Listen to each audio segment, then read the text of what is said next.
Satan's in the house. He killed your mom and turned her into a bull. It's time for Radio Loud. I'm your host, Douglas Dobert. Joining me today is the regular Stefan Weber and special guest of Monorail Central, David Tarantino. Yay! Thanks for having me, guys. Yeah, I'm David. Thanks for Tarantino. coming on. Yeah, thanks for coming on. Thanks for showing up, man. I am very happy to be here and excited. We're happy to have you, man. So, dude, it's been like the entire country, man. It's been like a mosquito holocaust, basically, with all like the standing water. It is so fucking bad. And I made reservations to go camping like a month before any of this became apparent that it was going to be like this. You were geared up, though. Oh, God, though. We were not prepared. You are not prepared. Not enough off in the world. Dude, we got to the fucking campsite, and it was a hiking campsite, so it was like only a quarter mile. But let me tell you, man, like we made one trip in, and we realized we forgot the bug spray in the car for like the second trip. And oh my God, I've never seen them swarm this fucking bad. Like a girlfriend does not react well to mosquito bites, so she's just got like welts all over. That happens to my brother. And dude, she looked like a fucking leper within 10 minutes of like starting to camp. Well, good thing you guys were outside city limits. So, little biblical humor for you there. Yeah. There we go. Fucking. So on the second day, there'd be like people who weren't camping there. And we were like going someplace. I think we were going down to the lake to go swimming. And this lady would just like was gonna hike the Ice Age Trail because it's right by like the trail entrance for one leg of it. So this lady was coming out of the woods and was just like swatting that shit. And like she gets to the middle of the fucking parking lot and just loses her shit. Like she had enough. She like takes her backpack off and starts like wildly swinging it through the air. Like it's gonna like kill these bugs and shit. And her shit opens up and she just everything goes throws everywhere? it all over the fucking ground. And then did she She just plop down? unloads her bag. She looked so defeated, so aggravated. Oh man, but they were literally, I felt her pain. But people out in Hartford are a little strange. Like, we were just chilling by the beach, and the mosquitoes are all right there. There weren't really too many bugs. They're really bad in the woods. But there was this guy there alone with, like, his baby, which I didn't understand. Fucking, you Stay off. Yeah, but, like, the baby... He's being the single dad. Yeah. Yeah, well, he was not single. By the way, he was like LARPing with the child. Like he was basically, you know how basically you're supposed to talk to your kids to like develop language and shit like that. But up to a certain point, it's basically like live action role playing. You're just like talking to something that doesn't understand what the fuck you're saying, and you're having a conversation with yourself. He's single Well, it's daddy. like talking to your cat. or Yeah. dog. Yeah, exactly. Like talking to your kid. single daddy. Oh, no, this and that. Like that's LARPing. Yeah. So this guy is, like, I can understand doing that to an extent, but he is making us uncomfortable with how much he's like going. It's like, oh, daddy loves you. Daddy loves you. Who's a big boy? Who's a big boy? He's like kissing his head and like almost making out with it. It's like, and I actually like opened my eyes. I thought there was another adult with him there. It's just him and this fucking kid. And the kid is so small. It's like, he's got all this fucking shit ready for like the kid to do that like took him a couple trips to bring, and it's That's like good parenting. but you get that shit when you decide to go with like a group and you happen to have a baby, so you can bring the baby along and like have the baby with you. You don't just like bring the baby mano a mano to the beach to do this shit. So the fucking funny thing about it is this guy in his like LARP session with this kid, he'd be like, "Oh, who's a big boy? He's such a big boy." Da, da, da, da, da, doing like all this kidsy stuff, and then he'd do stuff that would like totally switch up the narrative. And he'd start talking. He was like, "Oh, Daddy's a dumbass. That's not a good thing." Like he'd just like flip it up. He'd do something stupid. I think the rope was too long for the interview. He's like, "I wish I had my knife. Daddy should have brought his knife." It's like if you want to start teaching your kid dirty language. Yeah, he'd like flat up, just like it almost like flip a switch. Just like, oh man, Daddy's an idiot. Well, was he responding to himself like for the child, like giving the child answers? That's how it sounds. No, to the me. baby. It was a baby, man. It Well, didn't yeah. talk. It could barely sit up. Well, that's what I mean. Was he like asking the child questions and then putting answers in its own mouth? Kind of. Yeah. It's just having internal dialogue externally. Right. LARPing. Yeah.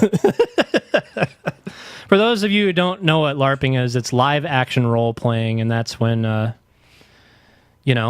you live action role play. It's where you get a It's foam theater sword. wherever you are. Yeah. Well, it's like the Renaissance Fair, dude. We Yeah. just went there a couple weeks ago. That place is a blast. Yeah. I love it. Apparently I had a they good had time last time I went. they had a problem with people showing up there and just like general cosplay. Like some motherfuckers would show up dressed up like Batman, and Yep. they had to be like, "No, you what can't do happened. that. Come That's on." what happened when I was there like 3 weeks ago. It's like you're in a different universe. This is not like DC. Yeah, and but it's the Marvel. same motherfuckers who do it. Yeah, you like know? there was Well, people yeah, there. but it's medieval times, dude. not Yeah, when I went there was like cyber goths and stuff. And fucking, it was cool though. Just a Oh, bunch did of they people. break out into their trance dance? Yeah. And, No, with They their start glow sticks? flossing. No, they didn't. Oh, come on, dude. Oh, speaking of that, dude. One of the jousting knights DMX'd us to like get us hyped. He started nice. barking like a dog. Oh, Yeah, yeah.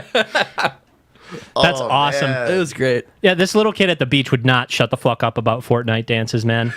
And he was just like talking to some old grandpa, and he's just like, "Yup, that's great, Jacob. That's great." That to me, that's just a kid walking around dabbing everywhere. Right. I actually love bit that of shit when dab. little kids dab.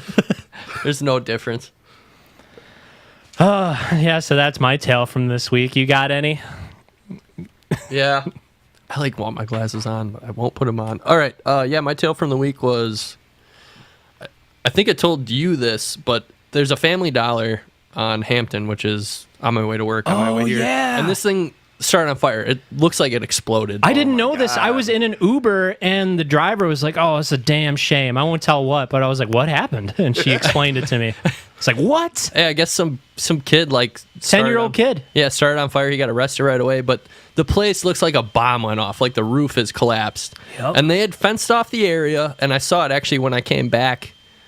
I think I was out of town. I was out of town for something. I don't remember what. Oh, I went out. That's when I went out of town in Appleton to paint. But I came back into town, and it had exploded. There was garbage all over the street, like 2-block radius from all the products that had been destroyed. But the place is totaled, and it Right. hasn't been cleaned up, demolished. All they did was put like a fence up around the outside with sandbags. I was surprised because I had not been down that way since last weekend. So or the weekend before. it has become a prime spot for scrappers. Oh, so you're just grabbing shit? Yeah, they've like plowed through the like metal fence. They didn't even just like open it up. They literally like drove a truck through it. Like you can tell that it's been trampled instead of just opened up and moved. And just today on the way home, I always have these stories about people dropping stuff off the back of their trucks or whatever else. But this guy had roof sheeting, like huge roof sheeting things that are larger than his truck, and they were just being held in by the wireframe truck bed that he had. And they were waving. He took up both lanes of traffic with like the overlay from the metal sheeting. He had bought it there, or he's bringing it to sell? He scrapped it. He was Okay. just taking it out of he yanked it off from the rubble. derelict. Yeah. And he just was taking it somewhere. I was just like, this is unbelievable. For a second there, I thought you meant like not scrapping the building, but like scrap meat people. You know? No, they're just, I was thinking they're just somebody- picking it apart. I thought somebody was gonna like show up there and like swap meet and fucking auction off their gimp to like the lowest bidder. Oh my god. So wait, this guy had like nothing securing this metal. No. It could just bounce right off. Yeah, it onto was so someone's car. sketchy. And he pulled out. He actually had just pulled out of the where the parking lot for that building used to be and jumped in front of me in traffic. And I was just like, oh no. Oh my god, this is gonna land on the hood of my car. Yeah. It's so bad out there. All right, Dave. So why don't you tell us a little bit about Monorail Central, your music project that you got going on right now? All right. Monorail Central is Milwaukee-based alternative metalcore like emo band. I heard like a lot of just like alt, heard some like punk in there, you know, just like some of those. It's like in the post a little bit. Right. I would say it's like got metal aspects because like just being in like the music scene for years, like you used to be in metal bands. Right, that's Stefan how loves metal, but that's how we pretty much all met. Like this is Dave and Stefan's like first time meeting, but like First time. all three of us have pretty much kind of met through Milwaukee metal. right. So I mean, it's just like a more radio friendly version of like a metal band. I mean, just been in metal bands, well, actually all different kind of genre bands for years and years since, you know, like before high school. They're just playing music in the basements and garage. And it's just like the kind of project that I guess I want to be in now because, I mean, when you're playing in metal bands, like to no one, I mean, eventually it just like gets old and you want to do something more that people want to listen to. So it's fun to be in a band that has more of a Has draw. yeah, more of a wide variety, like something that people just like you tell them about it and they just want to turn it off immediately because they're like, oh god, Metal. yeah. So it's fun. I mean, it's definitely like we said, metal, but more of a radio friendly aspect. I mean, something that your aunt and uncle wouldn't just like plug their ears immediately, but it's Depending fun. on their age. Right. Yeah, no, some people are still just like, oh my god, What is this, Screamo? why can't I understand the vocals and why does he sound angry? But it's fun stuff to play. But I'm in the band with a bunch of guys who, it's a band composed of people who have been in the music scene for a long time, and we've been in numerous amount of bands, and it's just like, it's finally like a project where you feel you find people actually want to be in it. And that's the thing. It's like, as you're growing up and in so many bands throughout the ages, it's just like you come to find that there's only like one or two people in each project you've ever been in that actually feel like trying and being in a band. Like a lot of people just say like, yeah, dude, like I want to be in a band. Like I got these dreams, you know, I'm so committed. And then, you know, they... One of the most frustrating Peter out, things burn with out. like being in a band is that like the commitment is not the same across the board, and not everybody, even with this podcast, like we've had that issue, you know? Right. It's like people don't want to like show up, or people like seems to be the biggest inconvenience. You got like everything else in your life going on, but you say you want to do this, so it's like, okay, whatever, dude. Or it's like people, when it comes to being a band, it's just, it comes down to, bottom line is, you need to be able to contribute to the band with like time, money, effort. And it's like, you know, you can't say you really want to be in a band if you like live your whole life just like struggling and scraping by. It's like, you know, I'm sorry, bands need like money for merch, gasoline, like vans, instruments. And if you can't like even like Contribute. yeah, At all. if you can't like If you can't even fucking show up to practice, yeah. like that's one of the major frustrations. You're trying to get all that stuff out of people, and like you can't even get people to show up like regularly to practice. Right. So it's all about like being in a serious project, and I mean it's a lot of fun because you know you want to make music and you want people to hear it. So it's just about going about it smart and you know. Right, and not having to like hit the reset button so often. Like that's one of the problems when you get to that point. There's a lot of, more often than not, you'll lose a few members and shit will start to disintegrate. Mm-hmm. And then all that effort that you might have put in just kind of goes out the window. Like once a band ends, that's pretty much the end of that brand, you know? Like Right. you might have gotten some cool contacts out of it, and that could be the value of it, but you know, you end up wasting like a ton of time just like going through and learning not necessarily the exact right people to work with, but the definite wrong people to work Yeah, with. But luckily, what you have right now is a very consistent lineup of committed individuals, which is good. right. Yeah, everyone in the band really wants to do it and is putting in the effort, and everyone's a phenomenal musician, and you know it's a lot of fun. It's really motivating to be in a project with people who actually want to do it, and that is the real battle. And like Doug said, it's learning, mostly like being in bands since I was a child, is a lot of learning what not to do. It's like that's the only way like you really learn. It's like through failures. And it's just like all these other bands I've been in, they helped me become what I was. But I mean, yeah, you look at it as like, yeah, it was a lot of failures. I mean, it was a lot of fun along the lines, but it's a lot of like tough lessons learned that it's just like trial and error. Yeah, right. What to do, what not to do. But Monorail Central is a lot of fun, and it's just like it's nice to play shows around Milwaukee, and go on small tours and just like try and expand our horizons. Like it's just it's great to like have that escape from like a real-time job and just like put your heart into your hobby and have fun entertaining people. I mean, that's what it's all about. I mean, so Being able to pursue a passion. right. What was I gonna say? You guys played one of the first shows, I think, if not the first show, back at a venue that a lot of us used to frequent after being completely off the grid for like 10 years. Correct. Yeah, we the grand reopening, you could say, of legendary local venue, the Shorewood Legion Hall. It was pretty awesome. It was funny because I was actually the only person.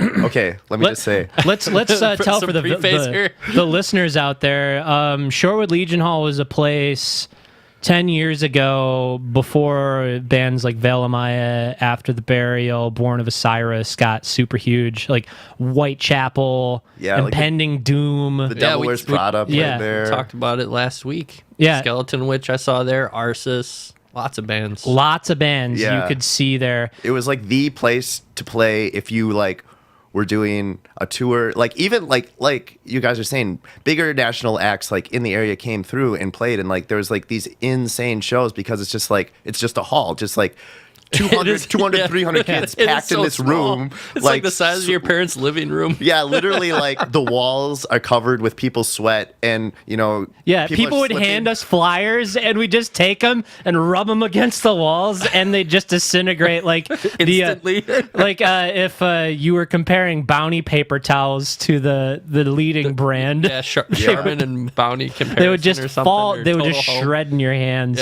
Yeah. but like this was the place to play if you were in a band coming through Milwaukee, but you weren't going to play at, say, like a legit venue like the Rave or whatever. So like this was Legit venue. What the fuck's that supposed to mean? right. And Yeah. now, I know what you mean. Now no one wants to play the Rave.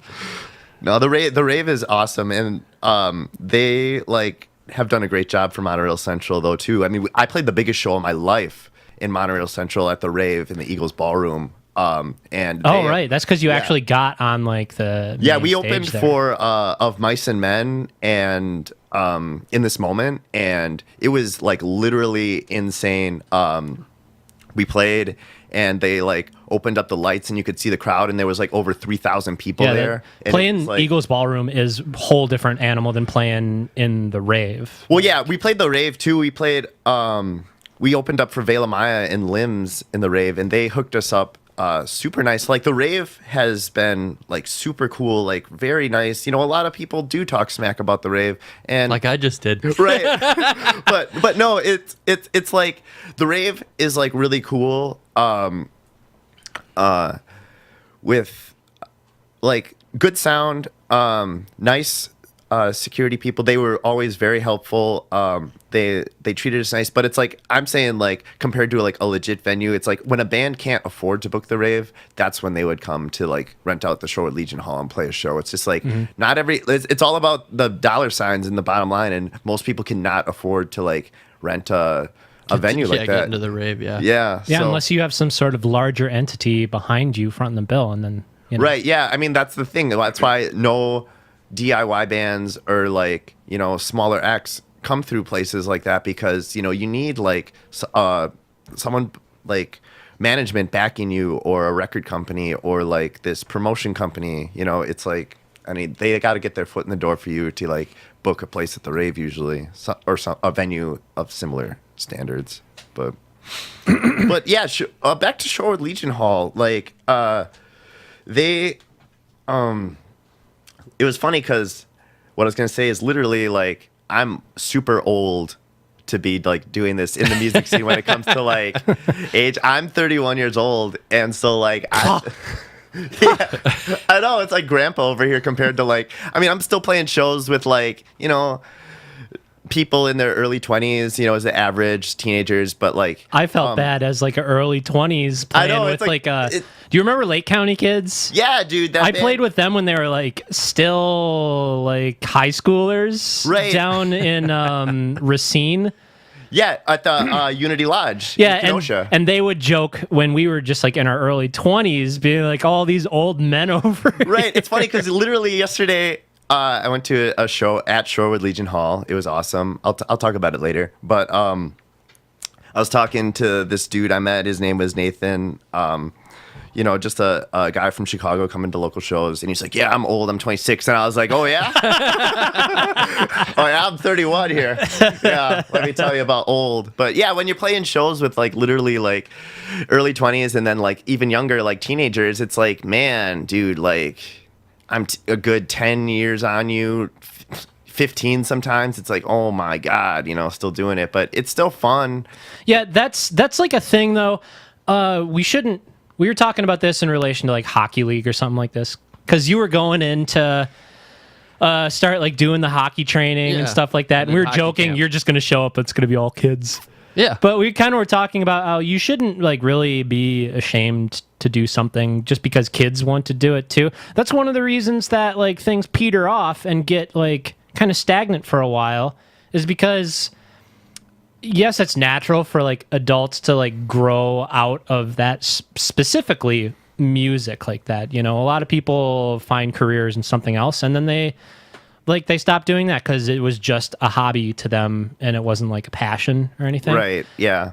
And you have this like exodus of people, and then there's kind of like this new wave of just like proto kids that don't have anything like adult based going on, anything that's like established and done through like an adult thing.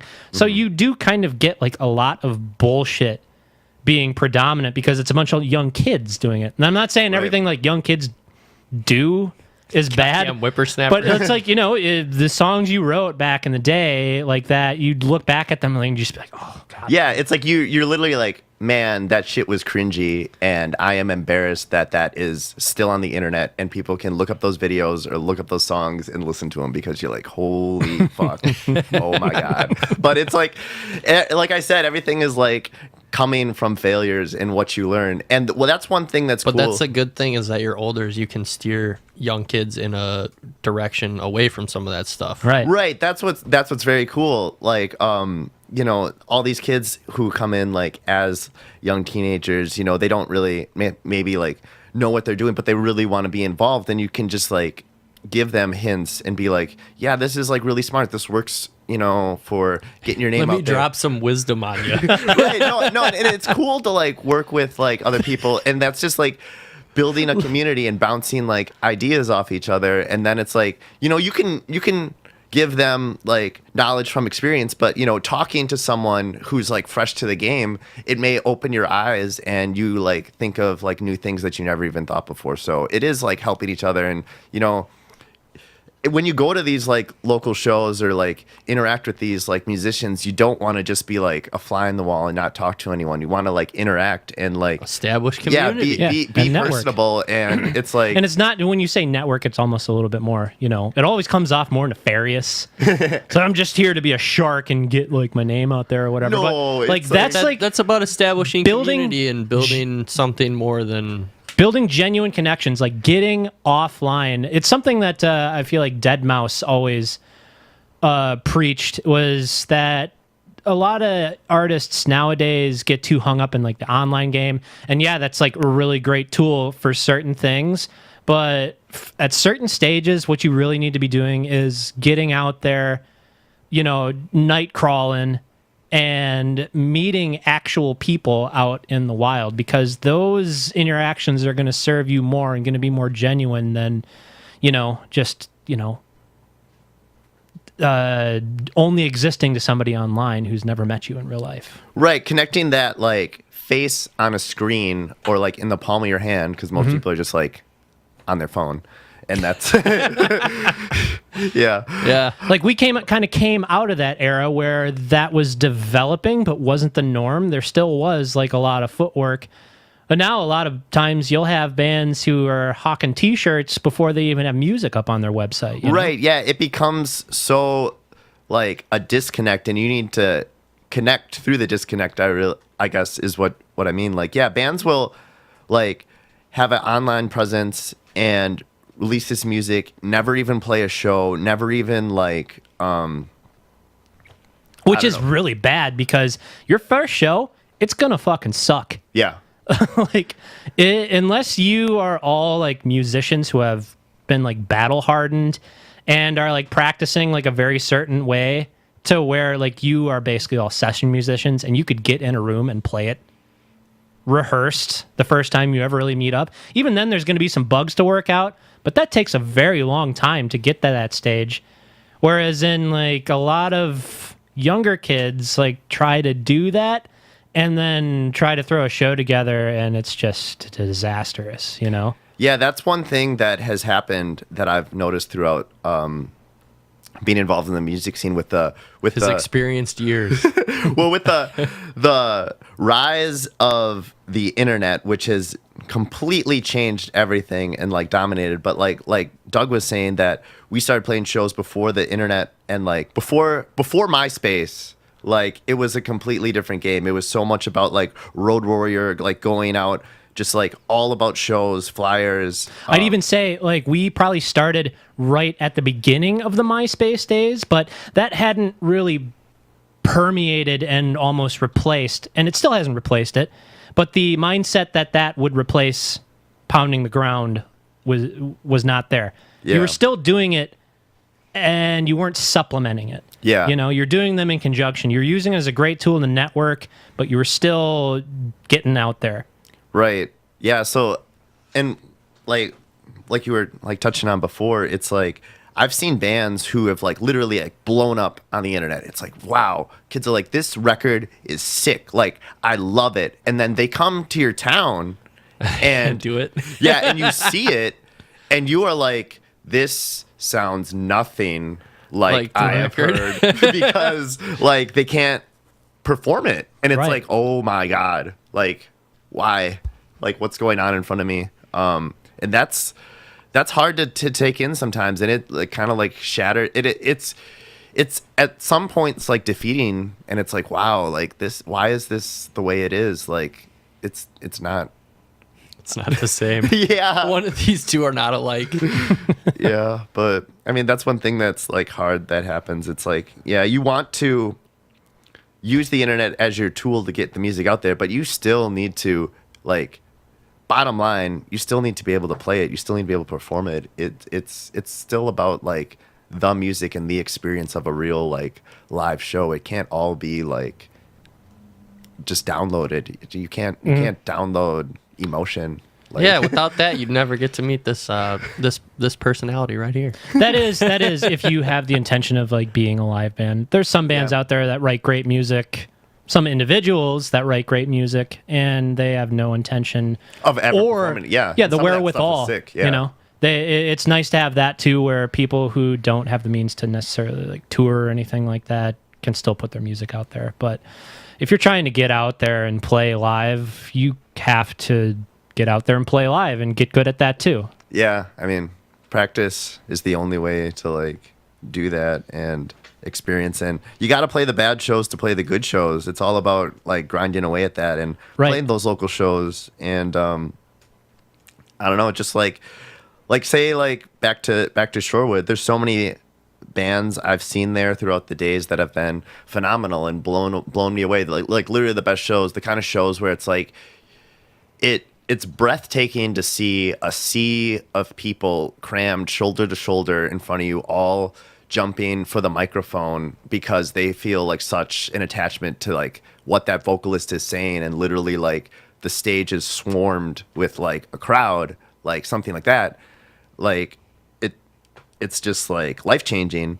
But then there's also the shows I've seen at Shorewood Legion Hall where like Everyone's irking to the back. yeah, there's no one there. People are like crawling or like inching away from the stage, and you just like are either plugging your ears or like smirking and like walking away because you were like, oh my god, what's going on in front of me? Oh, that's a bad mess for everyone involved.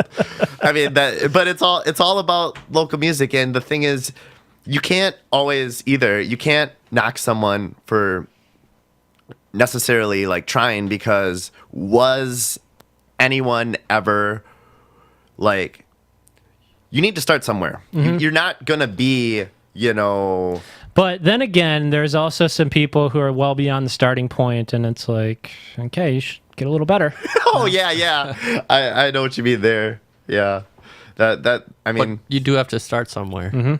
yeah, but So, you want to talk a little bit about the contest that you're involved in? all right, yeah. Well, this all like can branch off of some stuff we just have been talking about. But Right. Monorail Central is in this really cool contest run by Joey Sturgis and Tyler Smyth. Who are they? They are super big time producers in the music industry. They have done some of the like best records that you probably didn't even know they did. Joey Sturgis started recording in rented like Wasn't it out of like Indiana, something like that? yeah, like a garage slash like storage space. Actually, I only know because Jason Jones had came back up after Oceano got signed and stayed with me a little bit after that. But they were working with Sturgis on Right. their first album. he worked with like all these artists that like just literally blew up and made all these hit albums. I mean, the local band Sleep Surface Sleep recorded their first album with him. They played phenomenal Shorewood Legion Hall shows just to like make a connection. But no, he like recorded The Devil Wears Prada, like Asking Alexandria, like these phenomenal records that like are worldwide and just blew up, and these bands are like insanely huge, and he was the like starting ground for that. And I mean, like pretty much any like major label like Rise Records, like so many bands on there, just like everything you've ever People like eat that heard of shit up. What's the name of the metalcore studio? scene. Foundation? Was that the name of it? The name of the studio, I think it was called Foundation. Oh, sorry, I might be do wrong. not have 100%. I can't. Only the give you the facts here. But and then there's Tyler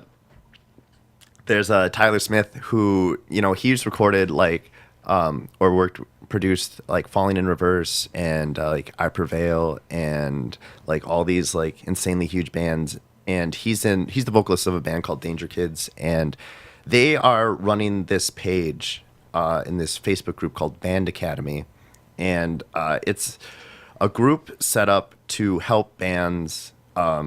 It's a community builder for DIY bands. It gives you tips and everything you would. It's trying to like, it's knowledge based and community based and helping each other and encouraging other and lifting each other up, instead of being cutthroat and bands trying to bring each other down, which will get each other nowhere. It's like help each other. It's like, say we are from Milwaukee, you guys are from St. Louis. Here's a connection. Like you're trying to set up a tour, like this is what works. Come here and play in this venue. It's awesome. Or like, hey, this is how to like do some like smart merch. Like this is how you sell that. This is how, say, you can help run your Spotify better. This is how you can reach more people on YouTube. This is how to do things on Facebook. This is how you want to be like a professional band doing a real performance, like how to keep your gear in check, your equipment, the way to act, the way to talk to people. It's just like a networking. It's just all these. Here's all these tips and helpful, tricks. great tips. Yeah. So they run this Band Academy page and this Last Band Standing Facebook group, and everyone should go and check it out. It's just, if you are in a band and you want to know anything, it's like the perfect thing for you to gain knowledge and get these connections and just get your feet off the ground and work with all these people and take your band to the next level. Like their motto is like, be a better band. It's just like, make yourself better, be a community and help each other. But they are doing this contest, and that's what I'm talking about.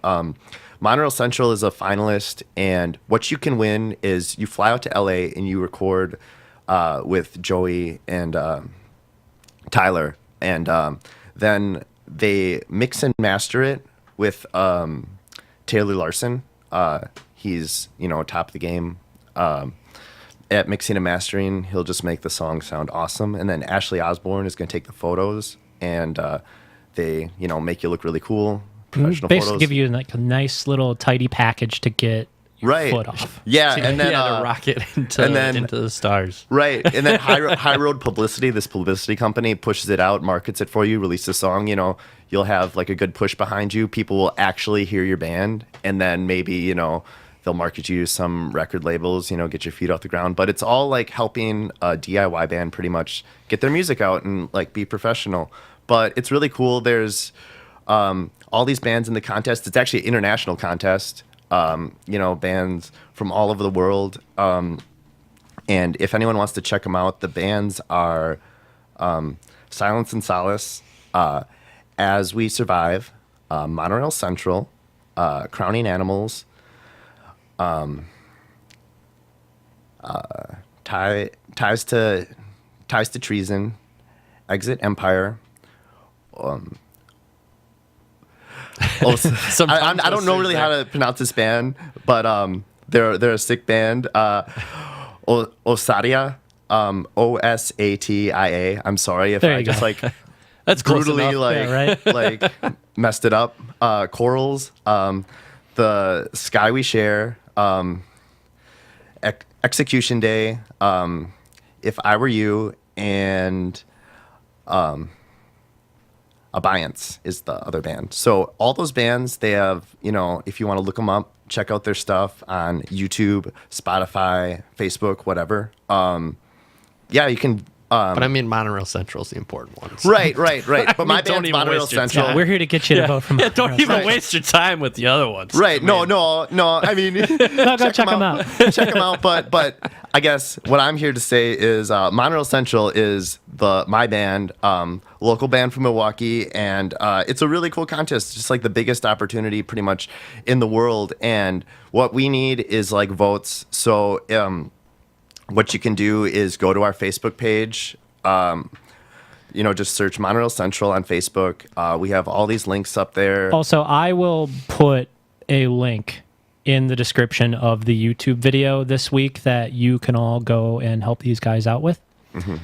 Well, thank you. Yeah. I mean, we have obviously all the social networks like Twitter, Instagram, YouTube, Facebook. But I mean, Facebook's the big one, obviously. So most people use that.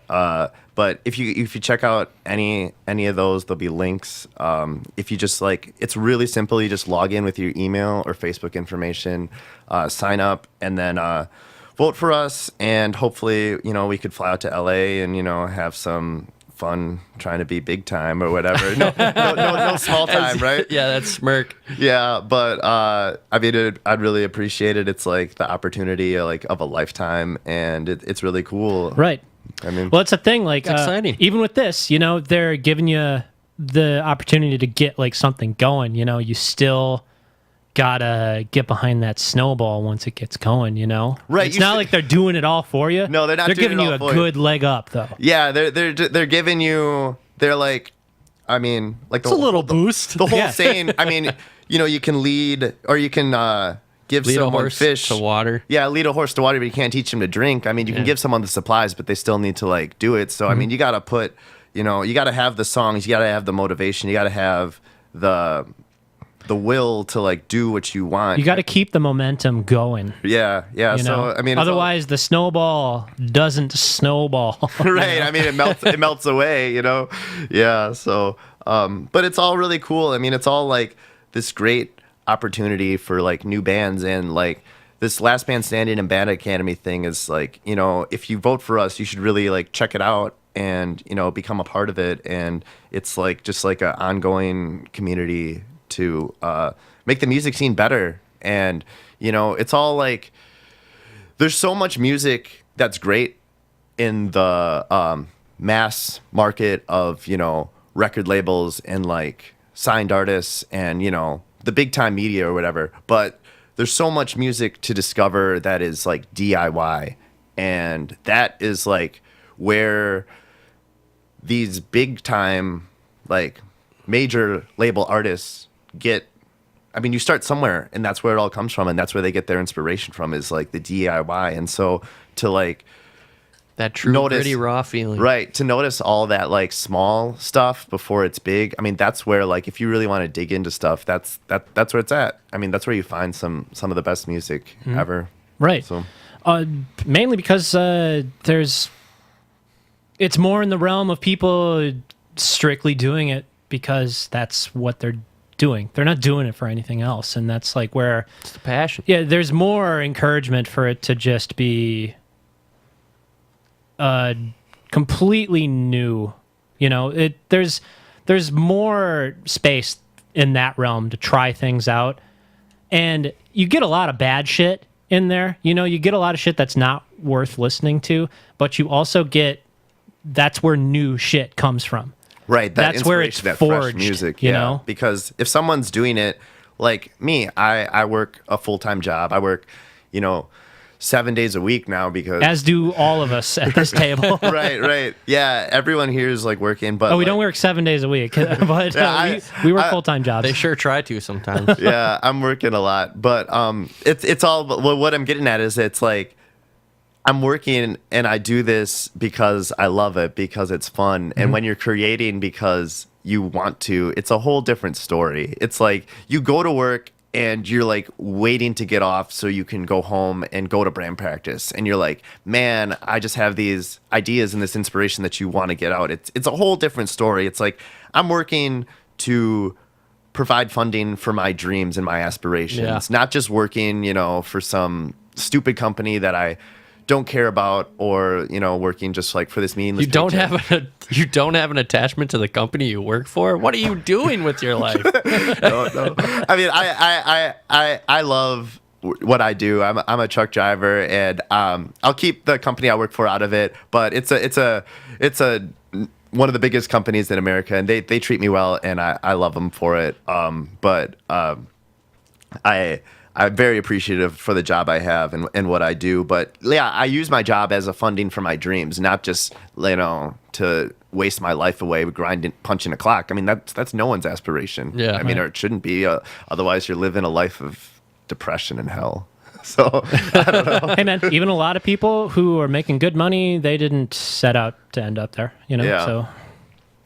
So, do you have enough information on this story to give the idea of it, or do we want to go into the picture game? Kind of. Okay. I do kind of have a basic idea of it. Okay, so yeah, we want to go into this. It's, Speaking of music, the Senate has passed the Music Modernization Act. So, you want to give a brief outlier, because you read the article as well, too? yeah, a little bit. It's basically laying the framework for the artists to start getting some of their revenue. Now, It's not law. It has to go back to the House. Yeah, it's I'd an like act. to state, first of all, it's not law yet. so what was the date it was going back to? I think it was stating specific. Was it after or before 1973 that they're Bringing going the to? first reform for music licensing in 20 years. So what exactly are they laying out? So, from the bullet points from the couple articles I read, it's going to streamline the music licensing process. There's going to be things like you'll be able to claim, like our instance of trying to play music in the background. Right. You'll be able to claim and hit people with it for that harder was part of it. But As an artist or as an entity? as that an owns it. artist Okay. and an entity. All right. So, let's see here. Kind of lost my place in this article. Well, But, I mean, that's good and bad, like, because we'd have certain things that technically fall under fair use that we would still need to go and appeal for. So what it says, there's going to be updates to licensing and royalties as it pertains to streaming. There's going to be... Because that needs it, man. I forget who it was, but there was a guy who had a major hit song, that basically racked up like something like 55 million plays, Insane. and he got a check for like $1,700. It's like, wow, my song, millions of people like literally are listening to this over and over and over again, And you're and getting nothing. right, it's like, that's cool. Thanks, dude. Yeah. Yeah. Like, thanks for the change. They have supposedly things in place to ensure that songwriters and artists receive royalties on pre-1972 songs. I don't think that affects anyone at this table. Okay. There's a couple things, but I think my favorite part about this article was Senator Orrin Hatch is a musician himself. He's a Republican. You want to see some of the music he's been writing? What's this? Yeah, sure. He's Let's a see. Christian artist. And he Give me is that just- old time religion. Give he me is that just old time super religion. thrilled. He's super thrilled to get his music out there to the masses, streaming and whatnot. Well, he said that in the article. He was just like, "Oh, I'm ready to." Yeah, let me get his quotation because I got two articles open here. Just tap into it. Here we go.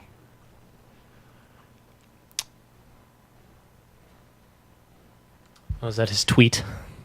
While many other things are happening on Capitol Hill this week, the Senate's just passed the landmark hashtag Music Monetization Act, which Senator Alexander graciously reamed the Orrin G. Hatch Music Modernization Act. So they're naming it after him and his special brand of music. Hey, there we go. Well, that's good. Famous. Will it launch him into stardom? I'm not sure. Honestly, what streaming services are making off of musicians nowadays, and the amount that you have to, the amount of numbers that you have to hit just to make minimum wage off of music on those, with the amount of money that they're reckoning for it, is ridiculous. Basically, because there Do you think it'll put some of those places under, though? Because I know Spotify's been operating in the negative for ages. honestly, there's too many of them right now. Yeah. There's too many services doing the same thing right now. And honestly, if Spotify is operating in the negative, they might be one to go under. I think the big boys that already have like the money behind it are really going to be the ones that are going to wind up. So it's either going to be Google Music. I don't know how Can Google's music really fail? like Google Music It's got like- Google. Yeah, it's so big. YouTube Music. I don't know how they're going to handle that because it's the same company technically, but I think they both still exist. Separately? Yeah. So there's Google Music, and then there's the newly launched YouTube Music, which I'm using because I subscribe to YouTube Premium just so I don't got to watch commercials because I fucking hate commercials. There you go. But you get that with it. So I cancel my nice. Spotify for that reason.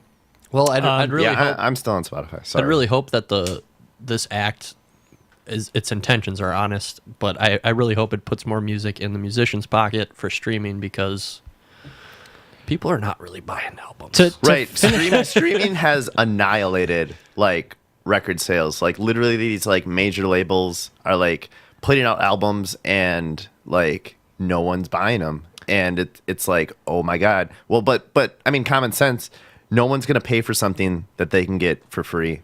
And it's just the way it is. It's the way And- the world and even- works. That's if what we they need are is paying the for it. reform for the payment of it, because this is not going to go away. It is helping fight piracy in the sense that it's been proven that people will pay for something as long as it's made extremely convenient for them.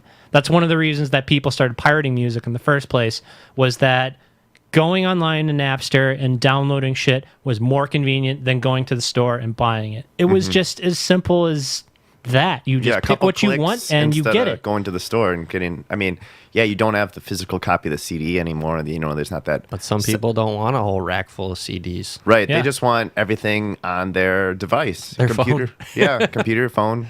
Technology MP3 player. is, it's like trying to put the milk back in the jug. You can't do it. Pandora's box has been opened. That's one of the reasons Pandora was named Pandora, the streaming service. Yeah. But I don't think you're going to have as many companies able to do this in the future. It's going to be either reduced to a couple companies, which you need because you need competition. But I really think it's either going to be Amazon Music, Google Music, or YouTube Music, or There's Apple Music. Apple Music. Yeah. It's going to be one of those because they have the resources to gut it out. They have the resources to lose the money. Yeah, I mean, like, look at cell phone companies. It's like AT&T or Verizon or U.S. Cellular. Mm-hmm. I mean, it's just you only have a couple big dogs, and that's about it. But what I was saying is, like, Spotify is already in trouble. Supposedly. I don't know how much trouble they're really in, but I've always heard that they've always been operating in the negative, which is Yeah, seems I don't kind know. of ridiculous because they don't really it does pay seem that much. ridiculous because, I mean, literally most of the people that I talk to and interact with, it's all about Spotify. Like, usually, I guess, and just like the level I'm talking to people at, everyone I talk to at local shows, everyone I talk to mostly in bands or on the internet, it's all about Spotify. It's not about like so much like. Well, that's Apple the thing, Music and though. stuff. Are the bands out there really considering how much advantage being on Spotify is really giving to them if there is no legislation there and they're taking advantage of them? This is Yeah. hopefully going to be a shakeup that And is give going the to people responsible for creating this content Right. the cash. At least, I hope that's what it's doing what it's intended to do, or at least what they're saying it's supposed to do.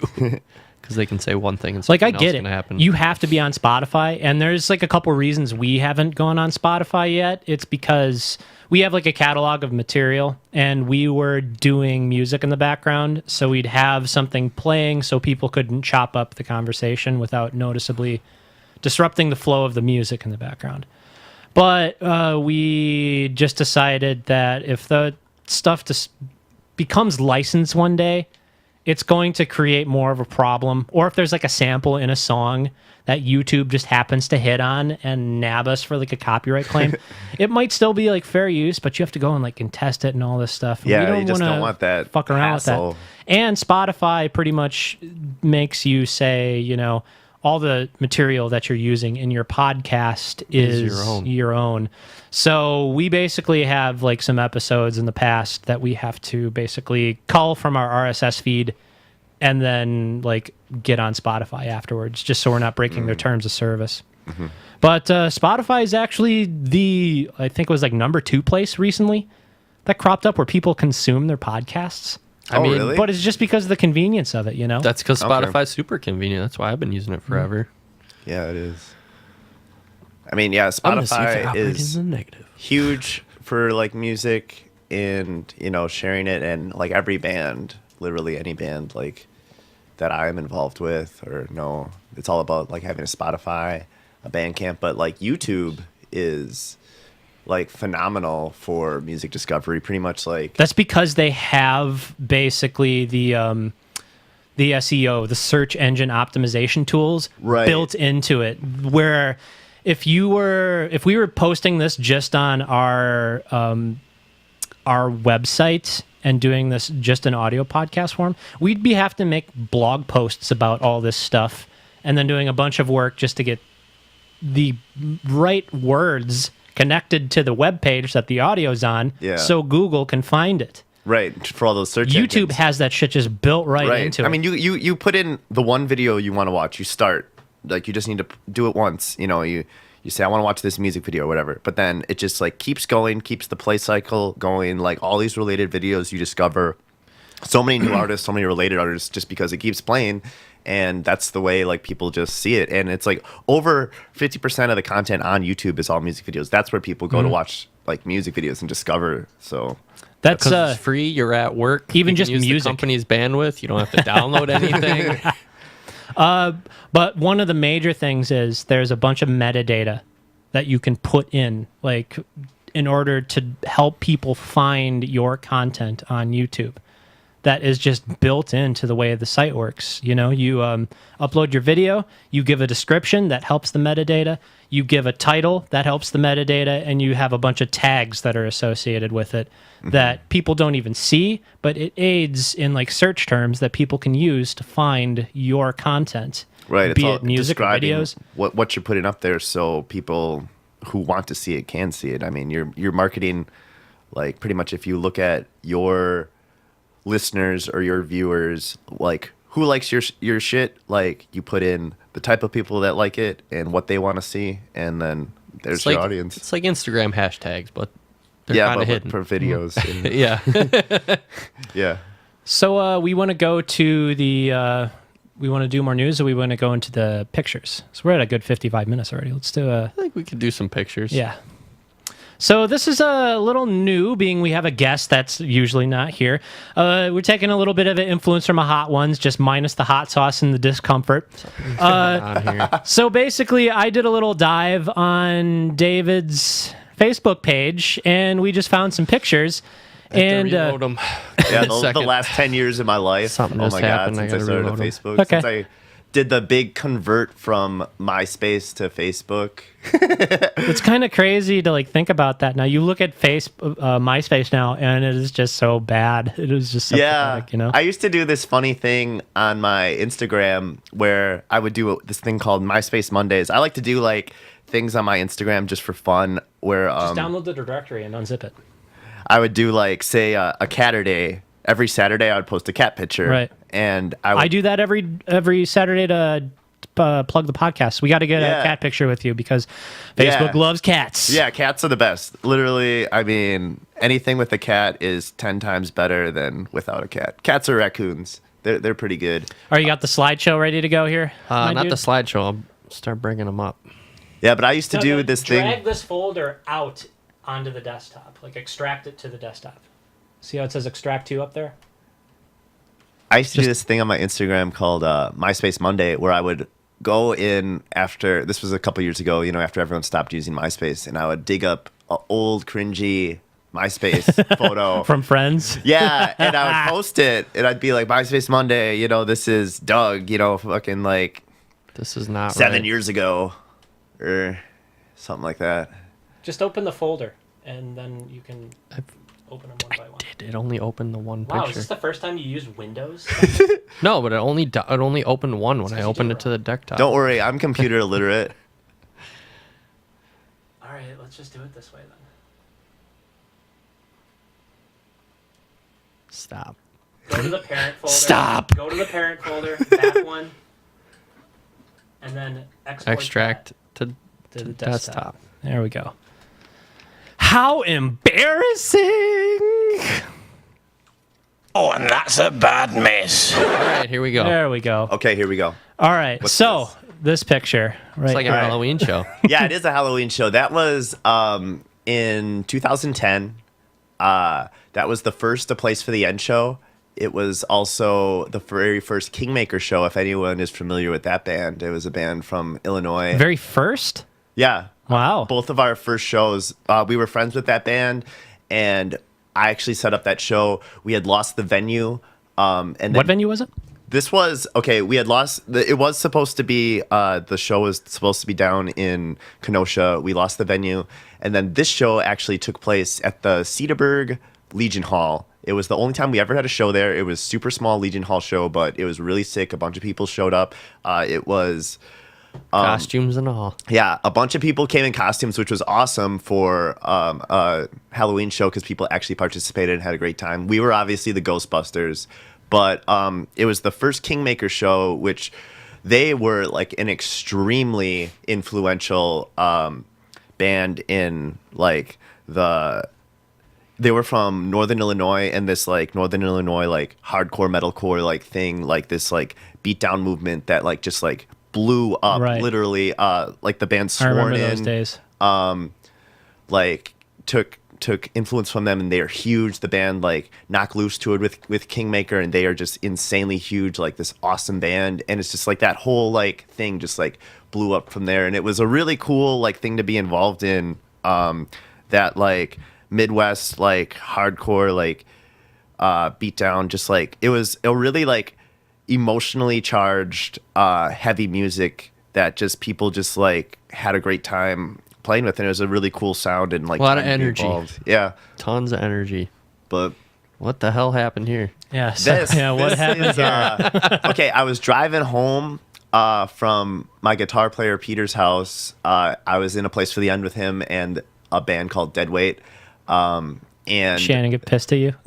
no.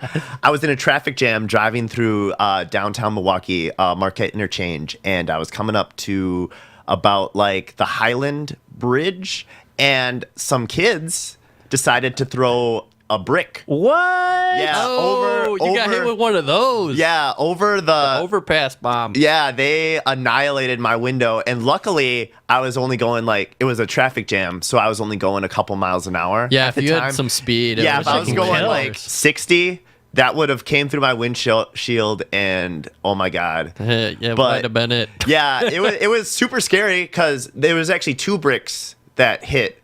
But that's like the bigger. I can kind of right here and right yeah, there. yeah. It came in, and yeah, I was Jesus. Scared shitless, almost put my pants. I mean, I pulled over Whoa. and that's me in high school. I was a pirate. Yeah. You look like a Disney prince. Well, I was literally the theme. Okay, this was. I went to Dominican high school in Whitefish Bay, and we had this auction fundraiser, and the theme. Oh, so they sold you to some of the girls there. I got auctioned off. What kind of fucking school is this you're going to? Yeah, we pawn off our students to raise money. We're like, oh, but I was literally a Disney prince. Yeah, the theme was Disney, and I was supposed to be from the Little Mermaid, whatever prince he was with Ariel. That was me. And there's the pirates. I don't know that guy's name either. That was from Peter Pan, and we were having our sword fight, and yeah, it was a good time. Sword fight. Yeah. You How much see did my you get? sword in those pants. How many raffle tickets did you get off? I don't think I was a top prize. No, you didn't sell for top dollar? No, I was one of those elephant prizes. Oh. Yeah, One of the teachers buys you for You're like way a too straight much money. grizzly here. This was my The Cro-Magnon days, man. here Look we at this go. guy. This You is got- back in the day. This was our first The Place for the End promos. We took these on top of my friend, the drummer Cody Ratley's band. Oh, you cropped this? No, or well, what? no, yeah. This is a zoom in. This was a group. This was a group photo. We took them on top of our band van. But yeah, this was my 9-month beard. It was my baby. I obviously look like a lumberjack or something like that. But I think I'm 3 months into mine. yeah. less. I grew that pretty hardy, and it was funny because I would straighten my hair back then and look super seen with my beard, and that it was. I don't know. That was the look, dude. It was metal. It was Seriously, man, you are a brown cotton ball with a mouth hole in it. Right, yeah. That's the thing that sucked, though. It's you try and eat and you get all this I know. shit in your mouth. But that was a good time. And actually, I shaved off that beard and gave it to Tyler Hamrick and Eric Starks from Kingmaker. And then there was a tragedy. They got in a car accident, a band van accident, and their band blew up in a ball of flames, and the beard was lost. It burned in the fire. What a sale. Yeah. Holy shit. Yeah, so it was My a beard epic- was in a van fire. Yeah. Jesus. Yeah, that was a pretty big deal for them, but it was cool. No It's one like was losing Cliff Burton, losing Dave's beard. Oh yeah. Yeah, trapped under the rubble. No one was hurt though. That's important. Yeah, no one was hurt. Their equipment was destroyed, but they were all okay. They moved on, and it was cool. But I actually I never grew another beard this big. Never could accomplish that again. But I grew a couple beards, and I gave them replacement beards. Look at him though. He's so thick. He probably shaved this morning. Right. No, I think this is 2 days, so it's not this morning. I but, just want to try yeah. and start a fucking match on your cheeks. I am that I am 50% Sicilian, so I'm that hairy Italian guy. So they call me Papa Luigi at work. So. Oh, this was. This is me in the hot pink shirt. This is my friend Jack Daly. He's one of my best friends. He is. Yeah, he was gonna come tonight, but sadly he couldn't make it. Yeah, Jack Daly is unavailable to be here. He is selling cheese. He's the star child. cheese. He's the star child of Southeast Milwaukee. Everybody knows him. everyone should know who Jack Daly is. Jack Daly is famous. Oh, I should have wore my Jack Daly T-shirt today. Oh my god, Jack Daly sold Jack Daly T-shirts back. He is the most outgoing, most like entrepreneurial guy you could ever meet. He's always like planning something cool, something fun. He made his own t-shirts with his own face on them, got them screen printed and sold them at shows. It said, "I know Jack Daly," and I still have one, and it's awesome. And but this photo is very funny. Doug and I were in a band together called New Vices, and this is at the Miramar. This was the first New Vices show ever. And You didn't tell me you played a show with New Vices. Doug didn't. I didn't. yeah. Doug left the band before we played the show. It was a really cool band back in 2015. Me and a friend, Rod Wortham, started it, and he is a super awesome guitar player. And the band, this show, I'm sorry to say it was really really bad. It was At least you're honest. okay. Yeah, it was. The band was awesome. Great, like pop band if you like the 1975 or like the Neighborhood, like stuff like that. It's really cool, really dancey, really catchy, fun music to play. Doug was the synth player, but there was a disaster before this show. Doug didn't play the show, and then we tried to play it without Doug, and everything went wrong. Like the backtracks were off, the vocals were off, nothing was on time. It was probably one of the worst shows. It was funny because it was only a couple of years ago. So what? I'm like 28, 29 at the time, but it was probably one of the worst shows I ever played. Like back compared to even when I was back, like 13 playing Youch. shows. But the band lives on, and the band's called New Vices now. They have new members. One of the funny stories just from Jack and you told me that Jack was texting you pictures of train wrecks. Yeah, during the show. During the show, Jack came, and Jack was texting me pictures of train wrecks during the show, and so I had to get a probably picture did with not help. Jack. So we had a photographer named Ariel come, and she was taking the pictures, and she did a great job. She took a candid shot of Jack up by the stage as we were playing. This is literally a live shot during the show. Jack came up there and played. I mean, as we were playing, and got this cool photo. So it was a great time. But yeah, you should check out New Vices too, because they're still a band, and yeah, they're awesome. Yeah, my attorney just tells me to not say anything. So Okay, this is me. Got a Kingmaker hat. Yeah, I've got a Kingmaker hat on, and I've got a Taylor Swift shirt on because She's great. Yeah, I'm a diehard Taylor Swift fan. Actually, little do people know, but I have a Taylor Swift tattoo on the inside of my lip, right here. It says "Your Name." And it's a quote, okay, from a Taylor Swift song off of Speak Now. She had this song called "Last Kiss." It's about Joe Jonas, and it's one of my. It hits my emo heart. It's a crying song, but just because you wish you could date Joe Jonas. yes, I'm heartbroken that I cannot get the bonus. Would you like to know more? But I will. Yeah. Anyways, the lyric is "Your name forever, the name on my lips." So I got "Your name" tattooed on my lip. But this is a really cool picture because me and Doug actually went to Fuddruckers and tried to do the Fat Tuesday burger eating challenge, and that monstrosity in front of me is my burger. Obviously, I was defeated. It is 3 pounds. Yeah, 3 pounds burger. of meat Jesus. on a pound bun with a pound of potato wedge fries, and then you put on the toppings you want, and you leave defeated, crying with a stomach Right. ache, They and should needing to poop. So the real question: They should just call it the Fat Fuck Gluttony Challenge. So you man. guys both did it? Yeah, we Yeah. both did it. Did either of you finish it? No, I got close because I had a strategy. Well, I it was actually, the toppings, wasn't it? I didn't know. I didn't put many toppings on, and that was Dave's downfall. Yeah, I I was cut like- mine. You went crazy with the toppings. I cut mine into quarters and then just started horking down the quarters, and like it was actually like burger-sized burgers. Dave put way too many toppings on, way too many condiments, and tried to eat the whole thing like it was Like, a yeah. big turtle. And it honestly looked at the end of it, it looked like he was just fucking like picking up a bleeding crab with its legs ripped off, and there was just Right, this because I had all this sludge. mayonnaise and like ketchup like oozing out of it, and like I mean, it looks like a mess. yeah, it was literally all over my face and all over my hands, and yeah, it was kind of like, you know, period time on my face or something. But I mean, what kind of condiments you go? Just like traditional that works, or yeah, I mean, well, I put on lettuce, tomatoes, onions, ketchup, mayonnaise. They have salsa you can put on. I put on pickles.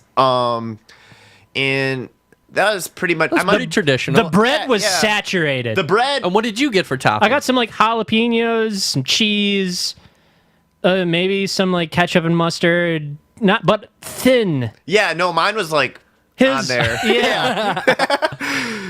Yeah, and I mean, I ate it for like 2 more meals at least, and it was cool. But yeah, you took it home? Yeah, I took it home. I wasn't gonna throw that out. Yeah, that's no so way. much. You But- come in there and the fucking people putting it on are just like, you poor dumb fucks. Yeah, it's a good time though. People should check it out. Yeah. But yeah, the You have to reserve in advance. Yeah, you have to call in. They cook it in advance for you, and then you go in, and their wait staff was very entertaining and friendly. He would come up and check out us, and Yeah, and they would come up and they'd point at this other guy and be like, look at this motherfucker over here. He's going to finish this. He does it there every was- year. There was one dude there who literally comes there and annihilates it every time, and I don't know where he puts it. Did you guys say what the prize was? You get your photo on the wall of fame or shame, whatever you want to However say. you Do you wanna- really Yeah. want that, though? Is Yeah. that a reward Yeah, or just get a a t-shirt? You Is do that a get a warrant? t-shirt. Yeah, you get a t-shirt and you get a gift certificate for a meal. So it's pretty cool. Yeah, a I meal guess. that you're never going to fucking want to look at. Yeah, I mean, but this is something like I've done.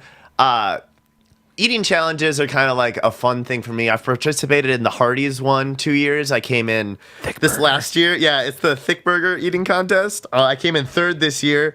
This year, I fucked myself over pretty good. So You didn't train. yeah, okay. I came in 2nd the first year and 3rd this year. Did you saturate the bun? No, see, that was my downfall. I needed to saturate. I needed more bun saturation. I got too dry mouths. I should have dunked it like, you know, they do the hot Right. dogs. But Yeah. I was drinking water, but I got all choked up. My problem was I wanted, you know, a video of this. So I was pulling out my phone, and then he like said to go, and I wasn't ready. And then so I threw my phone to get the video, and then I bit my lip in this. And so I was just a mess, and like, I don't know, I was bleeding Third from my though, that's lips. still pretty good. Unless there were only It was just three bad There for was 3 men. prizes, but I won a gift card, and that was cool. But there was these cool dogs there, and they wanted part of my burger, but I couldn't give it to them, and they were really cute. They were coming up to me, but yeah, I won a gift card. The first year when I came in 2nd, I won this sweet roller cooler. It's also on my Facebook, but I don't think Doug grabbed a picture of that. yeah, that's all right. No, Sports desk. but We're all yeah, pink on the inside. It was this awesome cooler with rollers on it. But I've done like the Blazing Challenge. You say it like it's been you say that with like a hint of sadness, like it's been destroyed. You not have it anymore. No, I still have it. It's in my garage. It's good to go. Like we can use it. But I've done the Blazing Challenge. I did that with my friend Aaron Bobby. And what's funny is Aaron actually we put the video up on YouTube if anyone wants to search it. But it's me and Aaron. And we're doing the Blazing Challenge, and I came right after work, right after Pick and Save in my outfit. I've got my like sweater and tie on, and I'm like ready to go. Aaron suffers from Crohn's disease, so he's not supposed to like eat things like that, and he ended up throwing up. So that was pretty awesome in the middle of the Blazing Challenge. So at Buffalo Wild Wings, but I also did this other burger challenge with him. And Don't throw it up there. I'm not risking putting anything up that's going to get us copyright strike. Nah, you don't need to put it up. But We'll watch it later. pretty much, Aaron throws up, and I finished it, and I just got a big mess on my face. But I also did this burger challenge, which I failed with Aaron. I failed miserably too. Like, Yeah, that was at Do you go watch any of the competitive eaters? Because I was asked to go watch. I think his name's Kobayashi, the hot dog That's guy. what I was really? gonna say. You saw that? I was asked to. I didn't Oh, you go. didn't It was go. at, I I was going to say, that did was you at State fuck Fair this yourself year. because Kobayashi showed up? Is that what happened after the burger challenge? Oh no, this was I was in a I was a dead body for this. I got hit by a car. They put marmalade on your face. This cool band that I've been in multiple bands with the vocalist. His name's Kate Armstrong, and this is a video for his new band Narrative. And if you guys want to check them out, you should. But they did a Post Malone cover. And I saw that floating around. Yeah, it's up on like Facebook and YouTube and stuff. All those things. Oh, I might have accidentally thought it was somebody else doing that because I had mentioned that somebody had done a Post Malone cover, and I was like, oh, I'm not going to mention who it is because I thought it was somebody that I don't necessarily like. But no, if it was him, like I don't necessarily know him, so that's cool. What? Yeah, this was a like real music video, and they asked me to be a dead body because it's for the song Paranoid, and the whole plot line was they hit me with a car and they're trying to dispose my body. And Eddie Curran did the video. He does great film work, for music videos and stuff. So it was. Let me just say, Dave, you look delicious. You look like a piece of toast. Yeah, you got he's muckers on you. He's got that jelly on my face. Yeah, so it was fun. I think that's it for the slideshow. That was the last one? Yeah. Oh.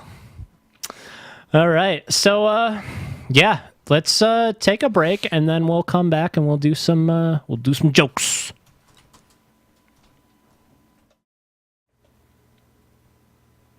It's terrible. It's absolutely terrible. It's time for suggestion box. Terrible.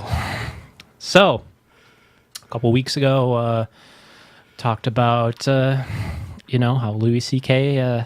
locked the door and beat off in front of somebody onto a plant. And then we had the gall to advertise that segment on one of his fan subreddits, and they didn't like. That's just a bold move. I think that's quality content. So my first suggestion for this week is called Louis C.K. Punishment. This is a suggestion, and if any of you guys can think something up about how retribution can be served for Louis C.K. So this is at any point in time, twice for each victim. So I think that's 10. The ugliest guy in the world can just pop up wherever he is and present himself and just start beating off and fucking has to jizz in front of him. So he could just be walking around with his new date, and he turns a corner, and here's the fucking ugliest man in the world. He's basically, he's just getting the Florida hobo jerk-off flasher treatment wherever he goes, because that's basically what he did. Yeah, then he should just be delegated to live in a certain county in Florida for a certain period of time until it's been fulfilled. So your punishment is someone else comes up and jerks off in front of him. Yeah. Okay. Twice for each victim. Same guy. The same designated time frame. So, if you it could be any time in his life. but he has to serve it for 2 terms, is what you're saying, though. Right. So if you if you had a designated he has to get flash jerked off by a hobo for 10 years, it would be double, so it would be 20 years. At first, when you were talking about it, I was under the impression, I guess, that he had to jerk off on demand. No, that's what he got in trouble for. No, but the ugliest man. But it would. But the punishment that it's super awkward, and it's when you get you have to go and pee, but someone comes up and stands next to you, and you can't go anymore. Gun-shy? Yeah, so he's they're go, do it now, do it, and they're I can't do it. Yeah, and he can't, and it's kind of a race between him and the other guy, to who can go first, So that's the first thing that popped into my mind. Dave's good at this. And it's if he won, then it would be he completed that task. But if he lost, it would be he has to the second one has to come, and he has to. It's you don't. It's beating the boss in the video game. You don't boss fight. You don't come to the next level. The gun shy fight. Oh boy. I'm a bad man. Oh, that's gold, Dad. That's some good shit. Oh man. Yeah, that's just what popped into my mind. I don't know, but that's exactly what you need to do. You know how to play this game. Yeah, you're a natural, Dave. You're a natural. You want to read one? Okay. Or you want me to go again? I have an artisanal shop that we're going to open. It involves a dish called surströmming. I read an article about this. Apparently, it's the most pungent smelling food in the world. It is herring. This dish could come from no other place than Northern Europe, but it is they take herring, they catch it in April or May when it is prime spawning condition, but the fish hasn't fattened. And then they let it sit in a brine for 20 hours, sucks all the blood out, and then they remove the guts, and they put it in a temperature-controlled room, and then they can it in like July. It's basically overly fermented, rancid fish. That I think I've seen this where like people like pop the can open and are just like, They puke immediately. But so I got this because I saw an article that an infuriated tenant had smeared this stuff all over the halls of I think it was like a Danish apartment building, and he lost the court battle because it's the presented for the evidence was they just opened a can in the courtroom. But it's been noted by some Japanese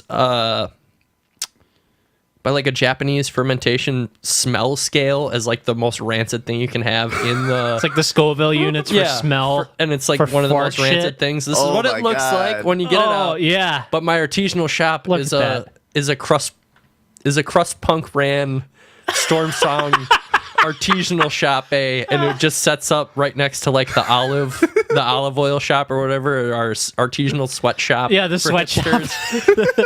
And they'd have like smelling rooms, and you just go in there and be like, See how long you can go until you puke? oh, fantastic. Oh, I'm going to have to wash my beard after this. Oh god. I mean, Like you like do it like a wine scent. You yeah. you hold If you could even, you'd just be like, you'd have one for smelling and one to puke. yeah. Here's your contain. If you're gonna spew into this like little cup. I mean, it already looks like spew in that image. Sounds pretty I bad. mean- Oh, I'm going to take it one further. Then a place next door to make more money would open up a shop called Hipster Vomit, and they just like take the drippings from the people puking off this, and then they'd sell it there. For what Sell it back. purpose, though? No, you sell it back to them. It's like fermented vegan food, man. Oh God! It's like the coffee that certain monkeys eat, and they like eat the beans and shit it out. Oh yeah. Okay. So like just getting it in the gut of a hipster and then puking it back out so other people may sup upon the qualities that are added to it, whatever that may be. That was the whole premise of that Bucket List movie with Jack Nicholson and Morgan Freeman. That was the running joke. Oh yeah, they wanted to have the shit beans. the shit coffee. Well, you'd drink that, and then you would, or I don't know if you could drink it, or you'd have to like spoon it. But it's how you evolve to your final form when you move from River West to Bayview, right? Yeah, before the show, I had quoted my friend Sam, who is moving out of River West. He said, "I'm graduating from hipster to douchebag. I'm moving from River West to Bayview." I do like it out there. I do. don't live I out do. there, I but I love do it like too. it. I love going and hanging out there. Much love. It's very, it comes it's from a very place of cool. love. Yeah, no. I mean, being from Milwaukee, it's just like poking fun and jokes, but it's a great place to hang out and have fun with people. Mm-hmm. River West, though. No thanks. It depends. I where liked you it are. back in the day. I really did. It was like a nice place to go, like do some bar crawls. There's a lot of interesting people out there. There was It's all a right. cool- I got a cool- robbed out there, though. Yeah, that's the problem. That's the problem, though. You could get Or robbed. they tried to rob me. I should I mean, say. but there was a cool like basement like show scene there for a while too, like the River West basement shows scene. Seen some some good stuff. there. good stuff in some moldy basements. Yeah, some very unkept. All right, I have two that actually I have a few more, but I need to do this one before I can do another one. I guess I just did one. Yeah, you go. This one is based off of a previous one, but this is a would you rather. Would you rather get a Groupon colonoscopy or would you rather get one done at a clinic where all the walls are all glass? so you can just see Everyone all can the see what's happening. Yeah. So I guess the Groupon colonoscopy, I kind of picture it being like you'd have like an after session where everyone's like, that was terrible. And you at least be able to oh man, like that's hard. therapy group chat. Yeah. It's But like, yeah, we all got a colonoscopy. Walking into the glass, you're gonna see a bunch of randos, and just like you're gonna see. I feel like you're a zoo exhibit at that point. Exactly. You can see everything, and everybody can see you. At least with this, with the Groupon one, you're with people that I feel you like know. there'd be a vow of silence and people wouldn't say anything. I'm going with the Groupon one. Dave, your thoughts? I mean, well, you have to like. Are you gonna? If you're in like the zoo exhibit one, I'm just imagining, that scene in Jurassic Park where they're sitting in the seats and like the DNA animation is playing, and like they can see like the little incubation chambers, and they get out of their seats. So, I want to see the lab. Like you just turn around and it's you getting your colonoscopy, and like some Disney vacation family is just on this ride. You're like, oh, The kid's pointing. yeah. Well, I guess my question: are you gonna see these people ever again? I mean, because the Groupon one, you know them. And It's like, Milwaukee. It's a small city. Yeah. yeah, everybody knows each other. So if it's here, yes. Oh, so the zoo exhibit, you still see them, so you could see them at Taco Bell, and Now- be like, I saw your Taco Bell after you ate your Taco Bell. I'm gonna go with yes. I guess I don't know. Bayshore Town Center, front and center where that fountain is. Everyone at the Bayshore Mall would be able to see you. Something like There that. we go, like Yeah, on you- display. You get it for free, but everybody gets to see you. I don't know. I guess I mean I could go with that. The glass zoo exhibit. I mean, As long as you got to put a little sign, just like get it done. yeah. I mean, You'd be saving lives. It'd be a good show, part of the crew, and then I guess you could if you like connected eyes with them on the street, you can. Yeah, I feel like at that point, I feel like at some point you're fishing for locking eyes with people, just like get it done. Now, I'm envisioning the Groupon one. At some stage, there's going to be, like the last dip on a roller coaster where they take your pictures on the carts. There's going to be one of those with your group. That you can, Everyone's they'll like, try to sell it to you afterwards. Right when you're about to pay your bill or whatever. everyone's like penetration shot, like man. And you'll Or just be is the photo covered, or because you said it's a Groupon? We it's a all group pay photo. low fee. You're all together. You're all So in the the other same one's photo. free though. Yep, the other one's free. Yeah, and you have the digital download to share on all social medias, of course. Right. I mean, they do that now. But yeah, you get the the framed one for your wall, the physical copy. But So your grandma, she's like, "Oh, I got mine done last week." right. Yeah, and my other question is, I mean, usually I've never had a colonoscopy, but like I don't think any of us here have had a colonoscopy. Not at that age yet. We are young, supple flesh still. how put under are you for this? Like, Not very. Okay.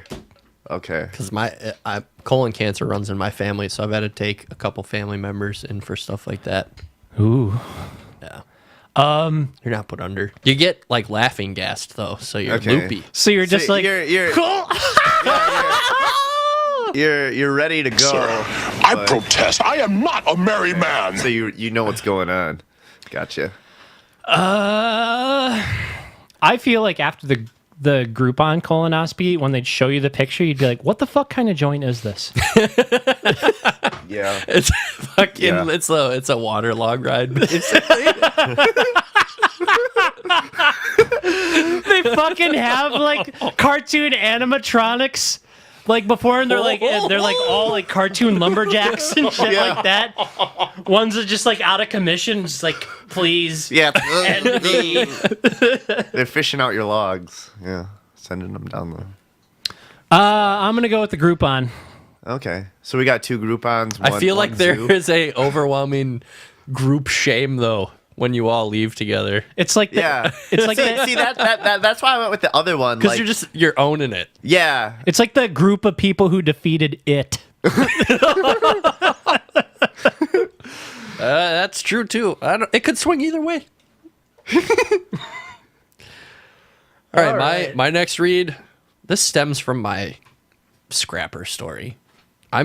So there was so much scrap being hauled out of that building that I envisioned these scrappers putting together some sort of like rusted mech. I was gonna say shanty Or like a town. rack, or like a rack, like a rocket or something. Like the new gerbil guy from Overwatch, the gerbil mech. But I pictured one day I'm leaving work and I see a massive birds flying, and then this rusted metal Hulk just rises up out of the low hanging homes. And it's just made out of like leftover melted screws and like plastic from the lowest All bidder those- that got melted at the all Family those Dollar. futon frames that people leave out on the side of the couch. Half of it's made out of fucking cinder blocks, so like each step it's just kind of like the structure is collapsing more and more. Like 4 washing machine torsoed body. For They washing. they take everything. I don't know where to go with that one. Let's see here.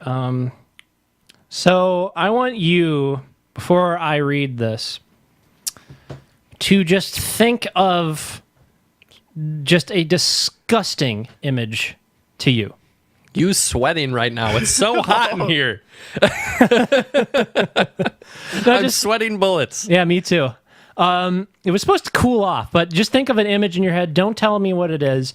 So this one also relates back to an older read called Puzzles Without Knowing the Picture. So you basically get a picture gifted to you, or a puzzle gifted to you, and there's no picture on the box, and you start putting it together, and over a period of time, you slowly realize it's an image of your parents fucking. We've done this one. Yes, but what You want a is- different one. I want your, like, what is a picture that you would be coming to, like, the gross realization? It's like, oh, here's the arm, here's the leg, here's the, oh, Dad? What would be yours? I have one. The group I do photo, not have one right now. the group photo of my colonoscopy. There we Well, go. I feel like that was an easy grab. Yeah, it's because I set it up as such. I was like, I got to do this one first, so there's context for the second one. I feel like a image from like the corner of your shower. It's just you taking a shower, and you're like, what? That's a good one. Yeah. It'd just be like Yeah, you disturbing. on the toilet on your phone, just like, God damn it. Someone's watching me. Right, a peeping Tom or peeping Yeah, Tom peeping thing. Tom. Yeah. Yeah. Someone puts up the camera in the bathroom. Or it's just like it's like a bunch of photographs of you just going about your day and various snapshots. That's just more horrifying. Yeah, because the letter at that, or the package that I'm assuming you received at that point would probably be unlisted address. Right, No, it's just a send me into puzzle. a frenzy. It's just a fucking puzzle. You get it, and it's just a picture. You're putting together a picture of Kevin Spacey. Kevin Spacey from what's that movie with the 7. Oh, What's in the box? there we go. What's that movie? The movie of your life where he had sex with a 14-year-old? That's the thing. Like, That was so like shocking when Right? it came out, because there were so many people who were just like, I love Kevin Spacey. I love everything he does. House of I Cards did is too. so good. I love 7. and I then like loved it comes it. out, it's like I can't even fucking find out what happens in the next goddamn season because I can't watch it anymore. Like I had more seasons to watch that he had still done, and I was Just like, just you like, disgust me. God. Your face disgusts me. Yeah. It does. It really does. And that's too bad because I really liked him. Really did. But apparently he was a massive prick. Supposedly, from all the stories that Yeah. came out. Apparently he was like a real diva. But that's the thing. It's like, oh, you. It comes out that you molested a 14-year-old. How do you plead? It's like, oh, I guess I'm gay. Like I guess I'm gay. Like that makes it okay. I forgot that was like the that's like the kicker to the whole thing right. too. Like coming out as gay is now gonna make this okay. I mean, is that just like pulling like a trump card? I don't know. It's just like, Well, that's pretty much what everybody had like said. It's like that doesn't make it okay. yeah, Yeah. Like gay people don't do this. right. That's just like throwing a bad name on gay people. It's Right. like, don't associate yourself. They're like, we don't want to be associated with you. No. Yeah, no one wants to be associated with that anymore. I got some ones that are going to be reaches. Do you got another one? No. Okay. Let's.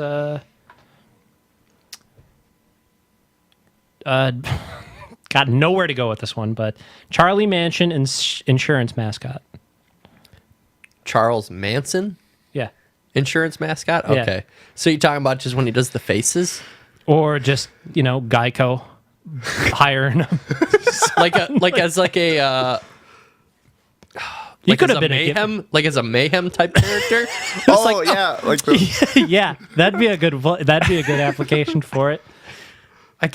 You just can't recreate that face from that trial. But I mean, is it like saying like protect yourself from this man? Like, Have you seen this man? If yes, you might need insurance. right? Geico.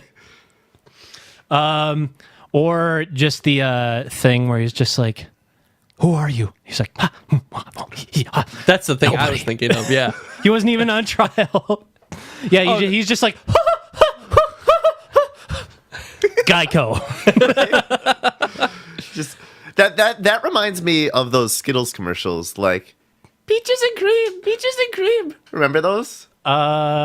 Vaguely. Yeah, like There's the so weird. many. They're ones from years ago. The one Like, I always remember is the if I eat, I have Skittles pox or whatever. If I eat this, is it contagious? That's like the only one I ever remember anymore. Yeah, they had like really out there commercials for like a minute a few years ago, like with the sour Skittles, and like it would just be like some like awkward rando like popping up like literal like a mythical creature or something, or that little guy like jumping around saying like berries and cream.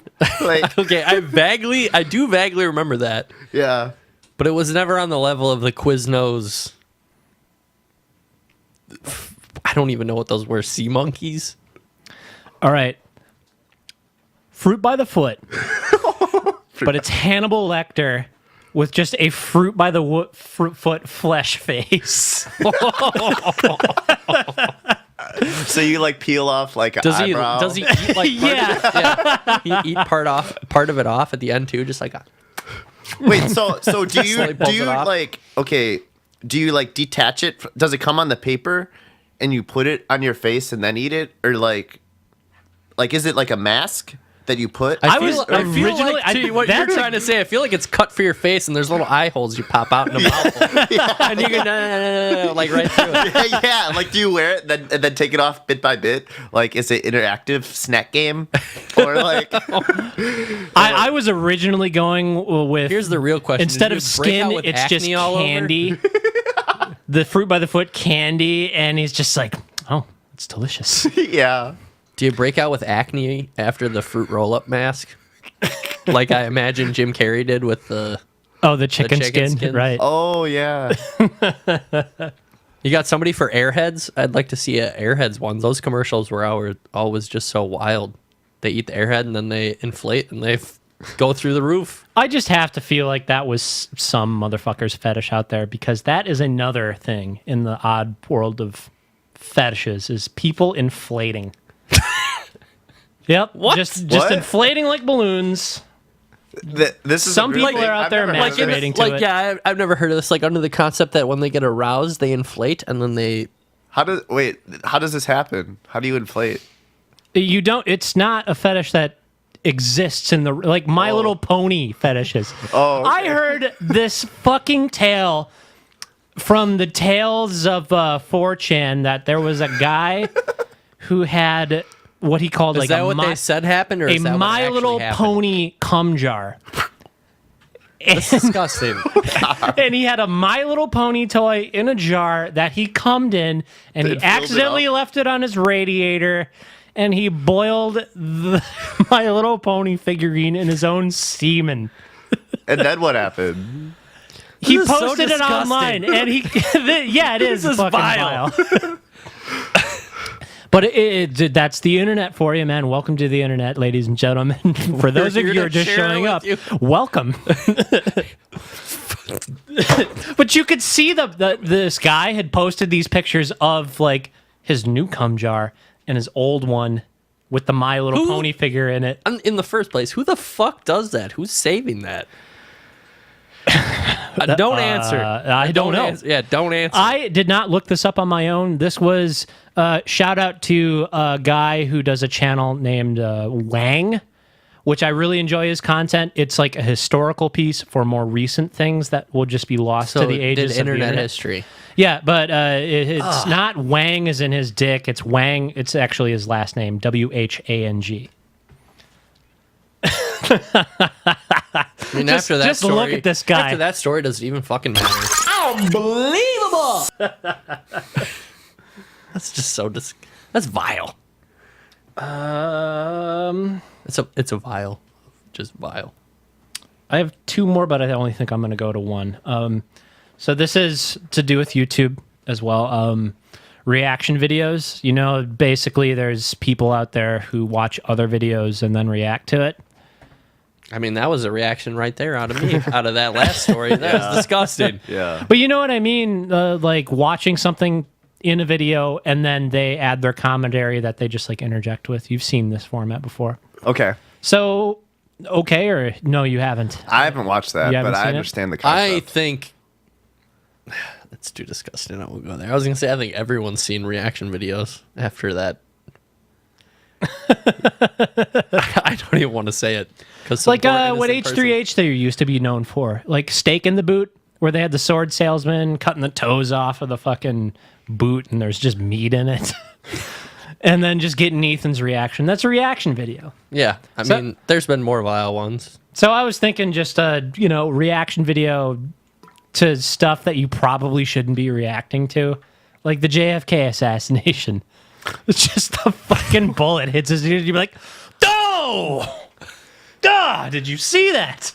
So you're looking for videos that people shouldn't be reacting to? Yeah, or maybe just like historical videos, historical ones that would make would apply to the modern day reaction video format, and maybe just a little inappropriate.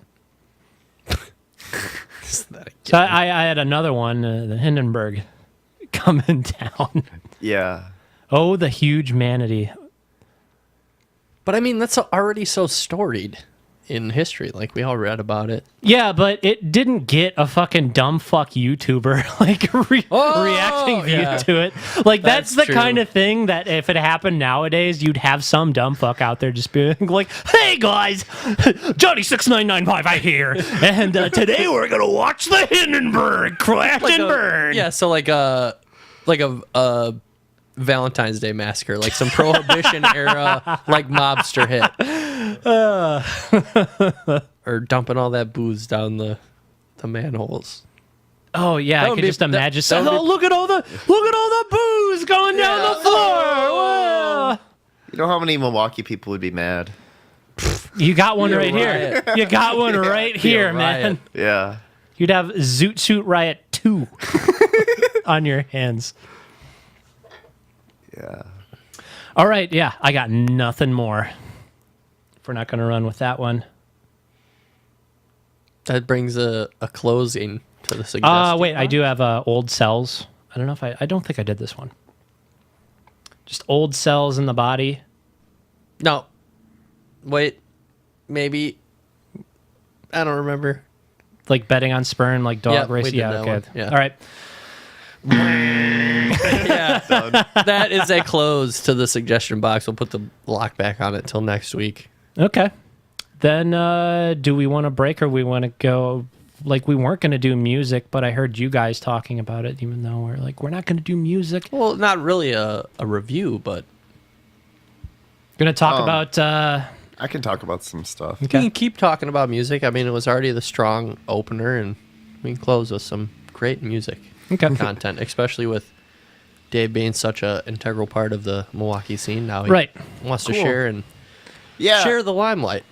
I mean, yeah, music has just been something that I've been involved for like the majority of my life in the Milwaukee music scene. Just like connecting with that. That's the reason I know so many people, is just like through connections I made at shows. It's the reason I know Doug. I mean, most of the people I interact with is all through like the local music scene. For a did very you and long Doug- period of time, that's how I knew most of the people I knew, period.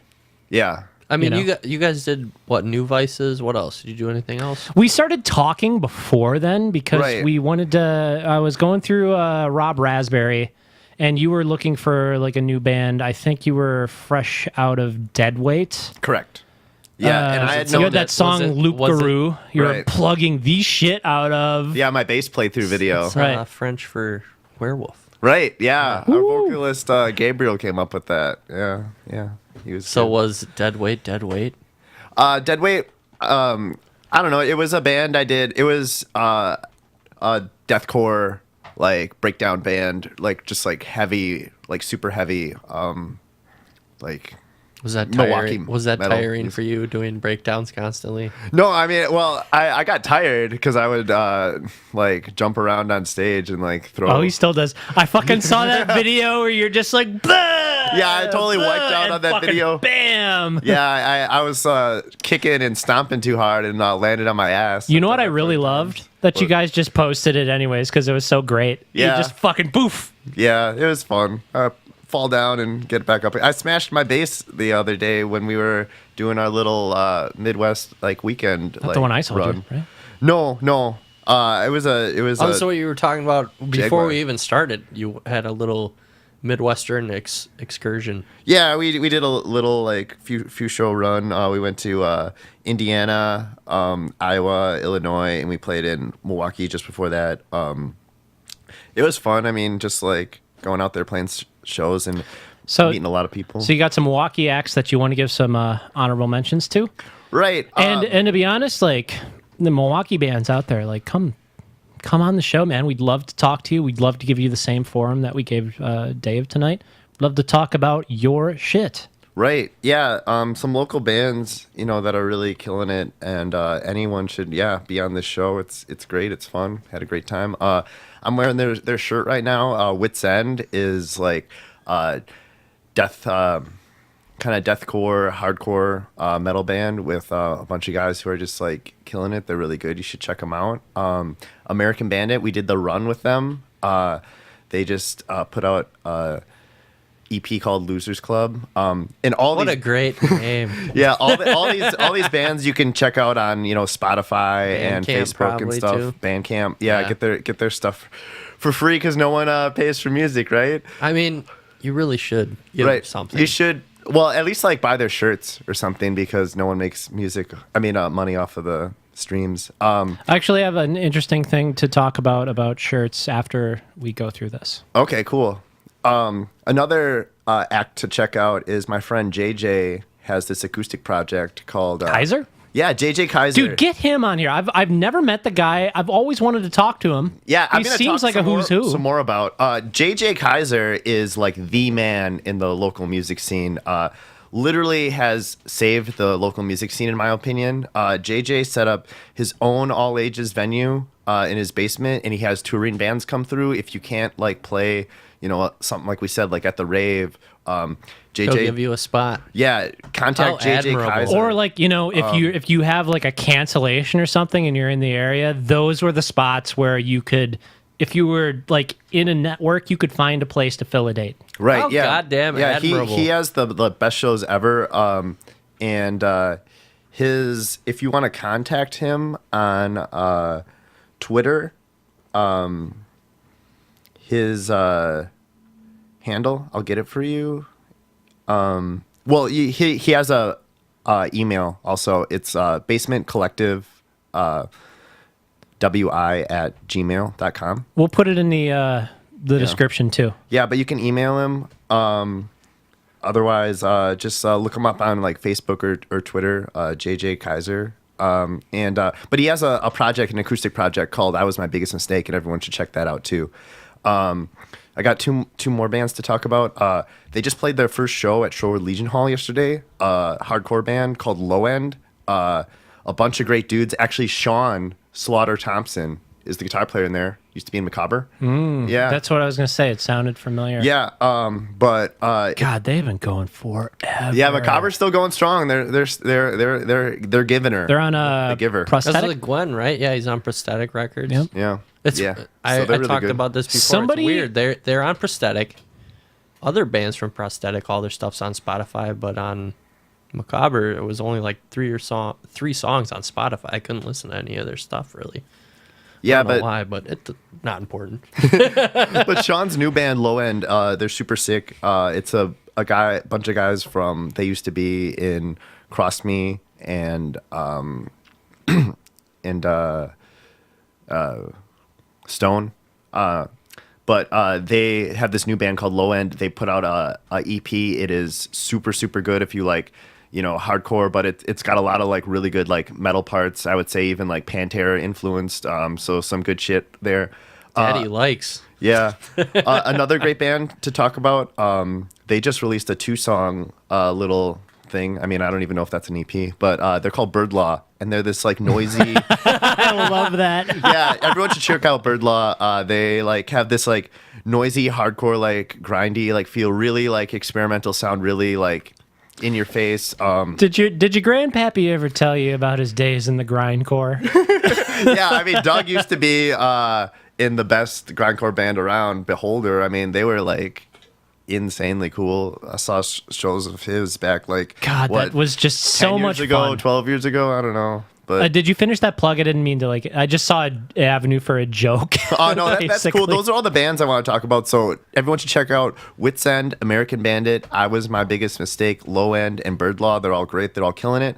But people should check out JJ Kaiser for his basement shows. They're amazing. Also, Just being my such friends, an admirable guy. That's Right, such an basically, if admirable you're thing to do. looking to find a smaller scale venue in Milwaukee, Yeah, if you came to Milwaukee and you're got listening fucked. out there, you But know? any one more thing about the smaller scale shows. JJ also works with my friends Tom Hively and Mike Slowski. I'm sorry, I just like slaughtered your name. But Tom Hively, they also do local shows, and they did the Shorewood show that I went to last night. But they have an email address too, and I'll get it for you, and it is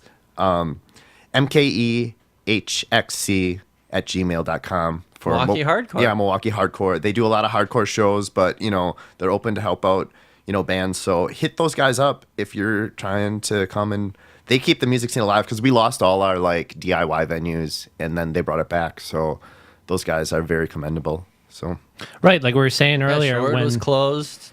that was closed for like a different reason, though. Yeah. There was some yeah, like, shit. that literally, went it down was there. funny because to revert back to, I played the first show back, and I was literally the only person who had played Shorewood Legion Hall ever before, and I had played the last show 10 years ago at Shorewood, and then I played the first show back, and it was funny because that last show, there was a lot of problems at Shorewood, obviously, fights and stuff, but that last show was a Sleep Therapist Sleep show that ended with like a massive fight. It was probably Somebody like, broke a window. yeah, right? someone broke a window. Someone went through a window. Yeah, but there was a pile-up fight at the end of it where I don't know, 20 more people involved. Someone went to the closet, got a broomstick, broke it over their knee, and tried to stab someone else with it. And I mean, that was so the ending. extreme. Yeah, it was extreme. It was metal, but like, I don't know. See, that's the thing. But it wasn't really metal.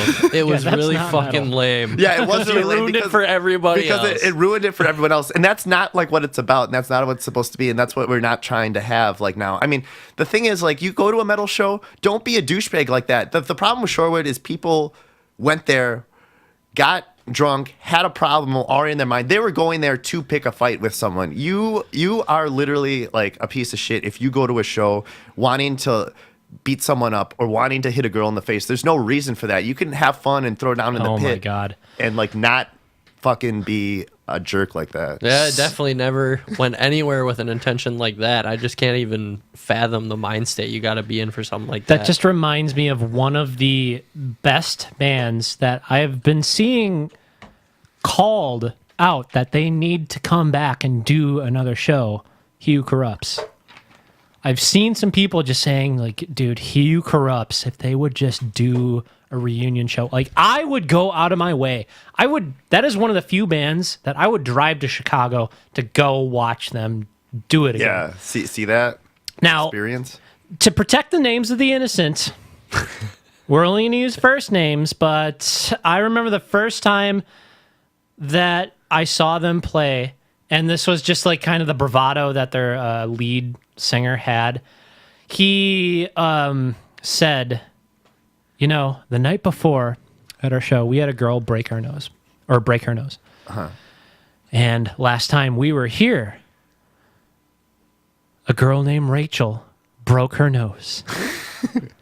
So, being they had this like whole businessman like thing to their act tonight, as believers in trends, we need to have 3 girls break their noses. Oh my god. That just stuck with me for so long just because of like the comedic genius of it.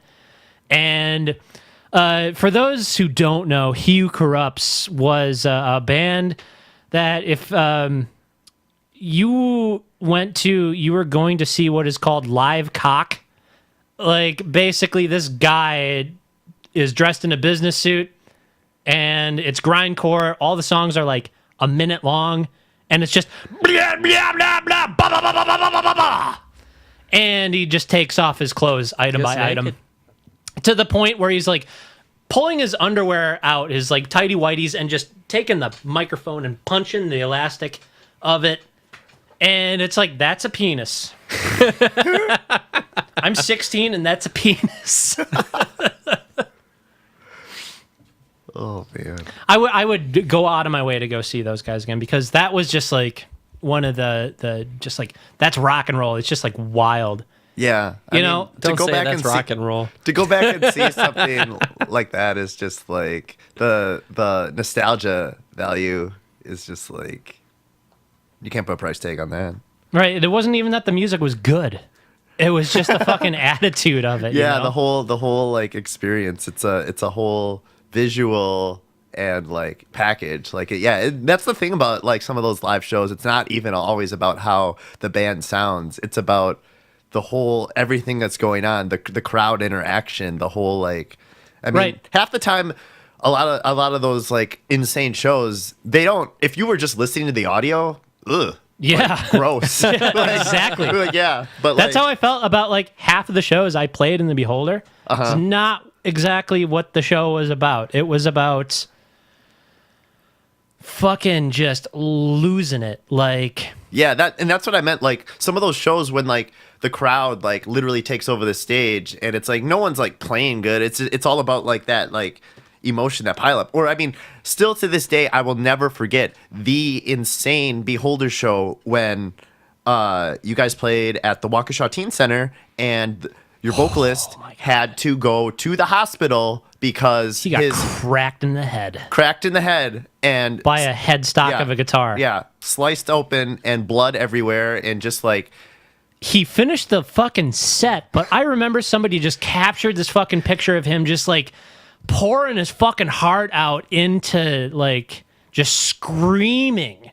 And he's just like fucking in pain and there's just blood pouring down his fucking head.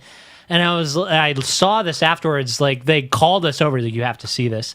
And Zach, that was his name, Zach Manley, he had to go to the hospital for this shit. And I think he was like literally able to like pull like a flap of skin down. Yeah. Like he needed to get some gouged, serious like, stitches for this. But it created this like image from that night. I remember like that picture just going up on the internet after that, and it was like, wow, that's a great photo.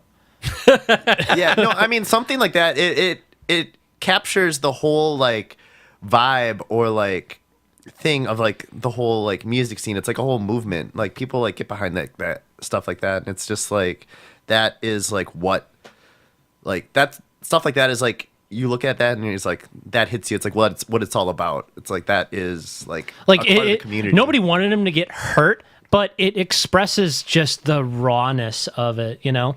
It's like punk rock used to be just this rawness where they're kind of playing shitty, but they're still playing pretty coherent songs. This is just like when you boil all of the tonality off and you're just left with like the rawness at the bottom of the pot. That's what I felt like grindcore and some of that era. Just pure nasty, and not malicious nastiness, just raw, ripping Band-Aids off of open wounds.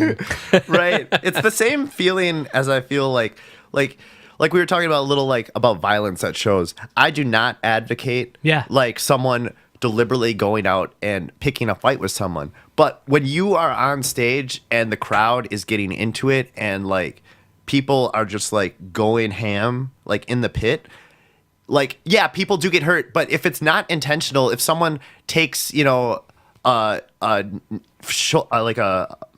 in the eye, they get a black eye, it's no big deal. It's like someone comes up to you and you see someone just like going hard in the pit and someone gets slammed, and then it's happened to me like some of the most violent shows I ever played. Kids are just like going insane in the pit and they come to you and it's like, dude, like I got knocked out in the pit, and you're like, dude, are you okay? Like, I'm sorry that happened to you. And they're like, no man, it was awesome, like I just like loved it. Like a total cathartic release. Yeah, it's like weird. It's like it feels good. You obviously don't want anyone to get hurt, but like when people are like stoked on it and that's what they're like all about, it's a good feeling when someone is putting out that much emotion and that much of a release for them as you're playing your music. It's like, that's cool. In this era, it's almost like cringe-worthy to reference like Fight Club, but that's kind of like the story behind it was that like output, like that place where people could go to have some sort of outlet for that. Yeah, it's a release from your daily life. It's like, you go to the show and it's like when people go to the gym and like lift and like, like release their anger, or whatever. But it's on that same terms, but for people who, aren't a gym rat, it's like if you're into music and you go really hard in the pit and, you're doing your kung fu moves and people make fun of that, but like, I don't know. You're letting it out. You get it out. Yeah. I got to be honest. Like I used to hate on hardcore dancers, but now I appreciate it way more than push moshing. Right. Push moshing. It's like usually like 45-year-old dudes and like biker. Right. Just like. But there's no like, not to say, I don't know. It's a kind of a funny thing to say, but there's no art behind like push moshing, which again is not to hate on it. It's like still kind of the same release. It's just like much less high stakes, much less skill. Yeah, like let's see that guy put his fucking foot above his head and then bring it back to the ground. Like there is a certain aspect of like balance and dance. Like people actually like have to have some skill and like coordination and movement, and people come up with like moves, and it is funny when you kind of look at it, but like literally like that's where like crabcore came from, or like people's kung fu kicks, or like my friend Ike literally at National Skate Park was doing this crab like crawl dance thing, and he broke his arm because his friend was picking up his legs. He would be like, it's like a lawnmower. It's like a lawnmower. He would pick him up and spin him around, and then Ike would push himself off the ground with his hands and like claw in the air, like as hoping for enough momentum that they could just maintain. Yeah. But he came down and broke his wrist, and then it was funny because he played every show after that. Like he was a guitar player and played in a cast and did it. But it was just a nice local show memory of that. The claw lawnmower. Right. Yeah. All right. Like we are pretty well beyond time. Should we call it? That's fine. I had a lot of fun. This was super cool. Yeah, dude, this is great, Dave. Like, come back. Yeah, come back anytime. And Jack will have to come or get some more band people to come. But yeah, for sure. Like, we want to talk to more, like, local artists. Yeah. definitely. I'll tell people to talk to you. Stefan, I don't think you've read us off before. You want to? Actually, you have, but you want to read us off? Actually, Dave, read us off. What do you mean? Just read us off. Conclude. This has been Radio Loud. Please check them out on all He's platforms. just got to plug. No, Yeah, and usually we go, this has been Radio Loud. Fuck you, bye. that's good. You should plug that they should check out Monorail Central. Oh, check out Yeah, Monorail check out Central. Monorail Central. Vote for them on Last Band Standing. There is a link in the comments. Yeah. Go to our website, talk with us, leave your thoughts in the comments. We will read them. Like, roast us. Come on. Like, bring them in. Bring it. Do it bring to it on. Right. Thanks, everyone. It's been great. Good day.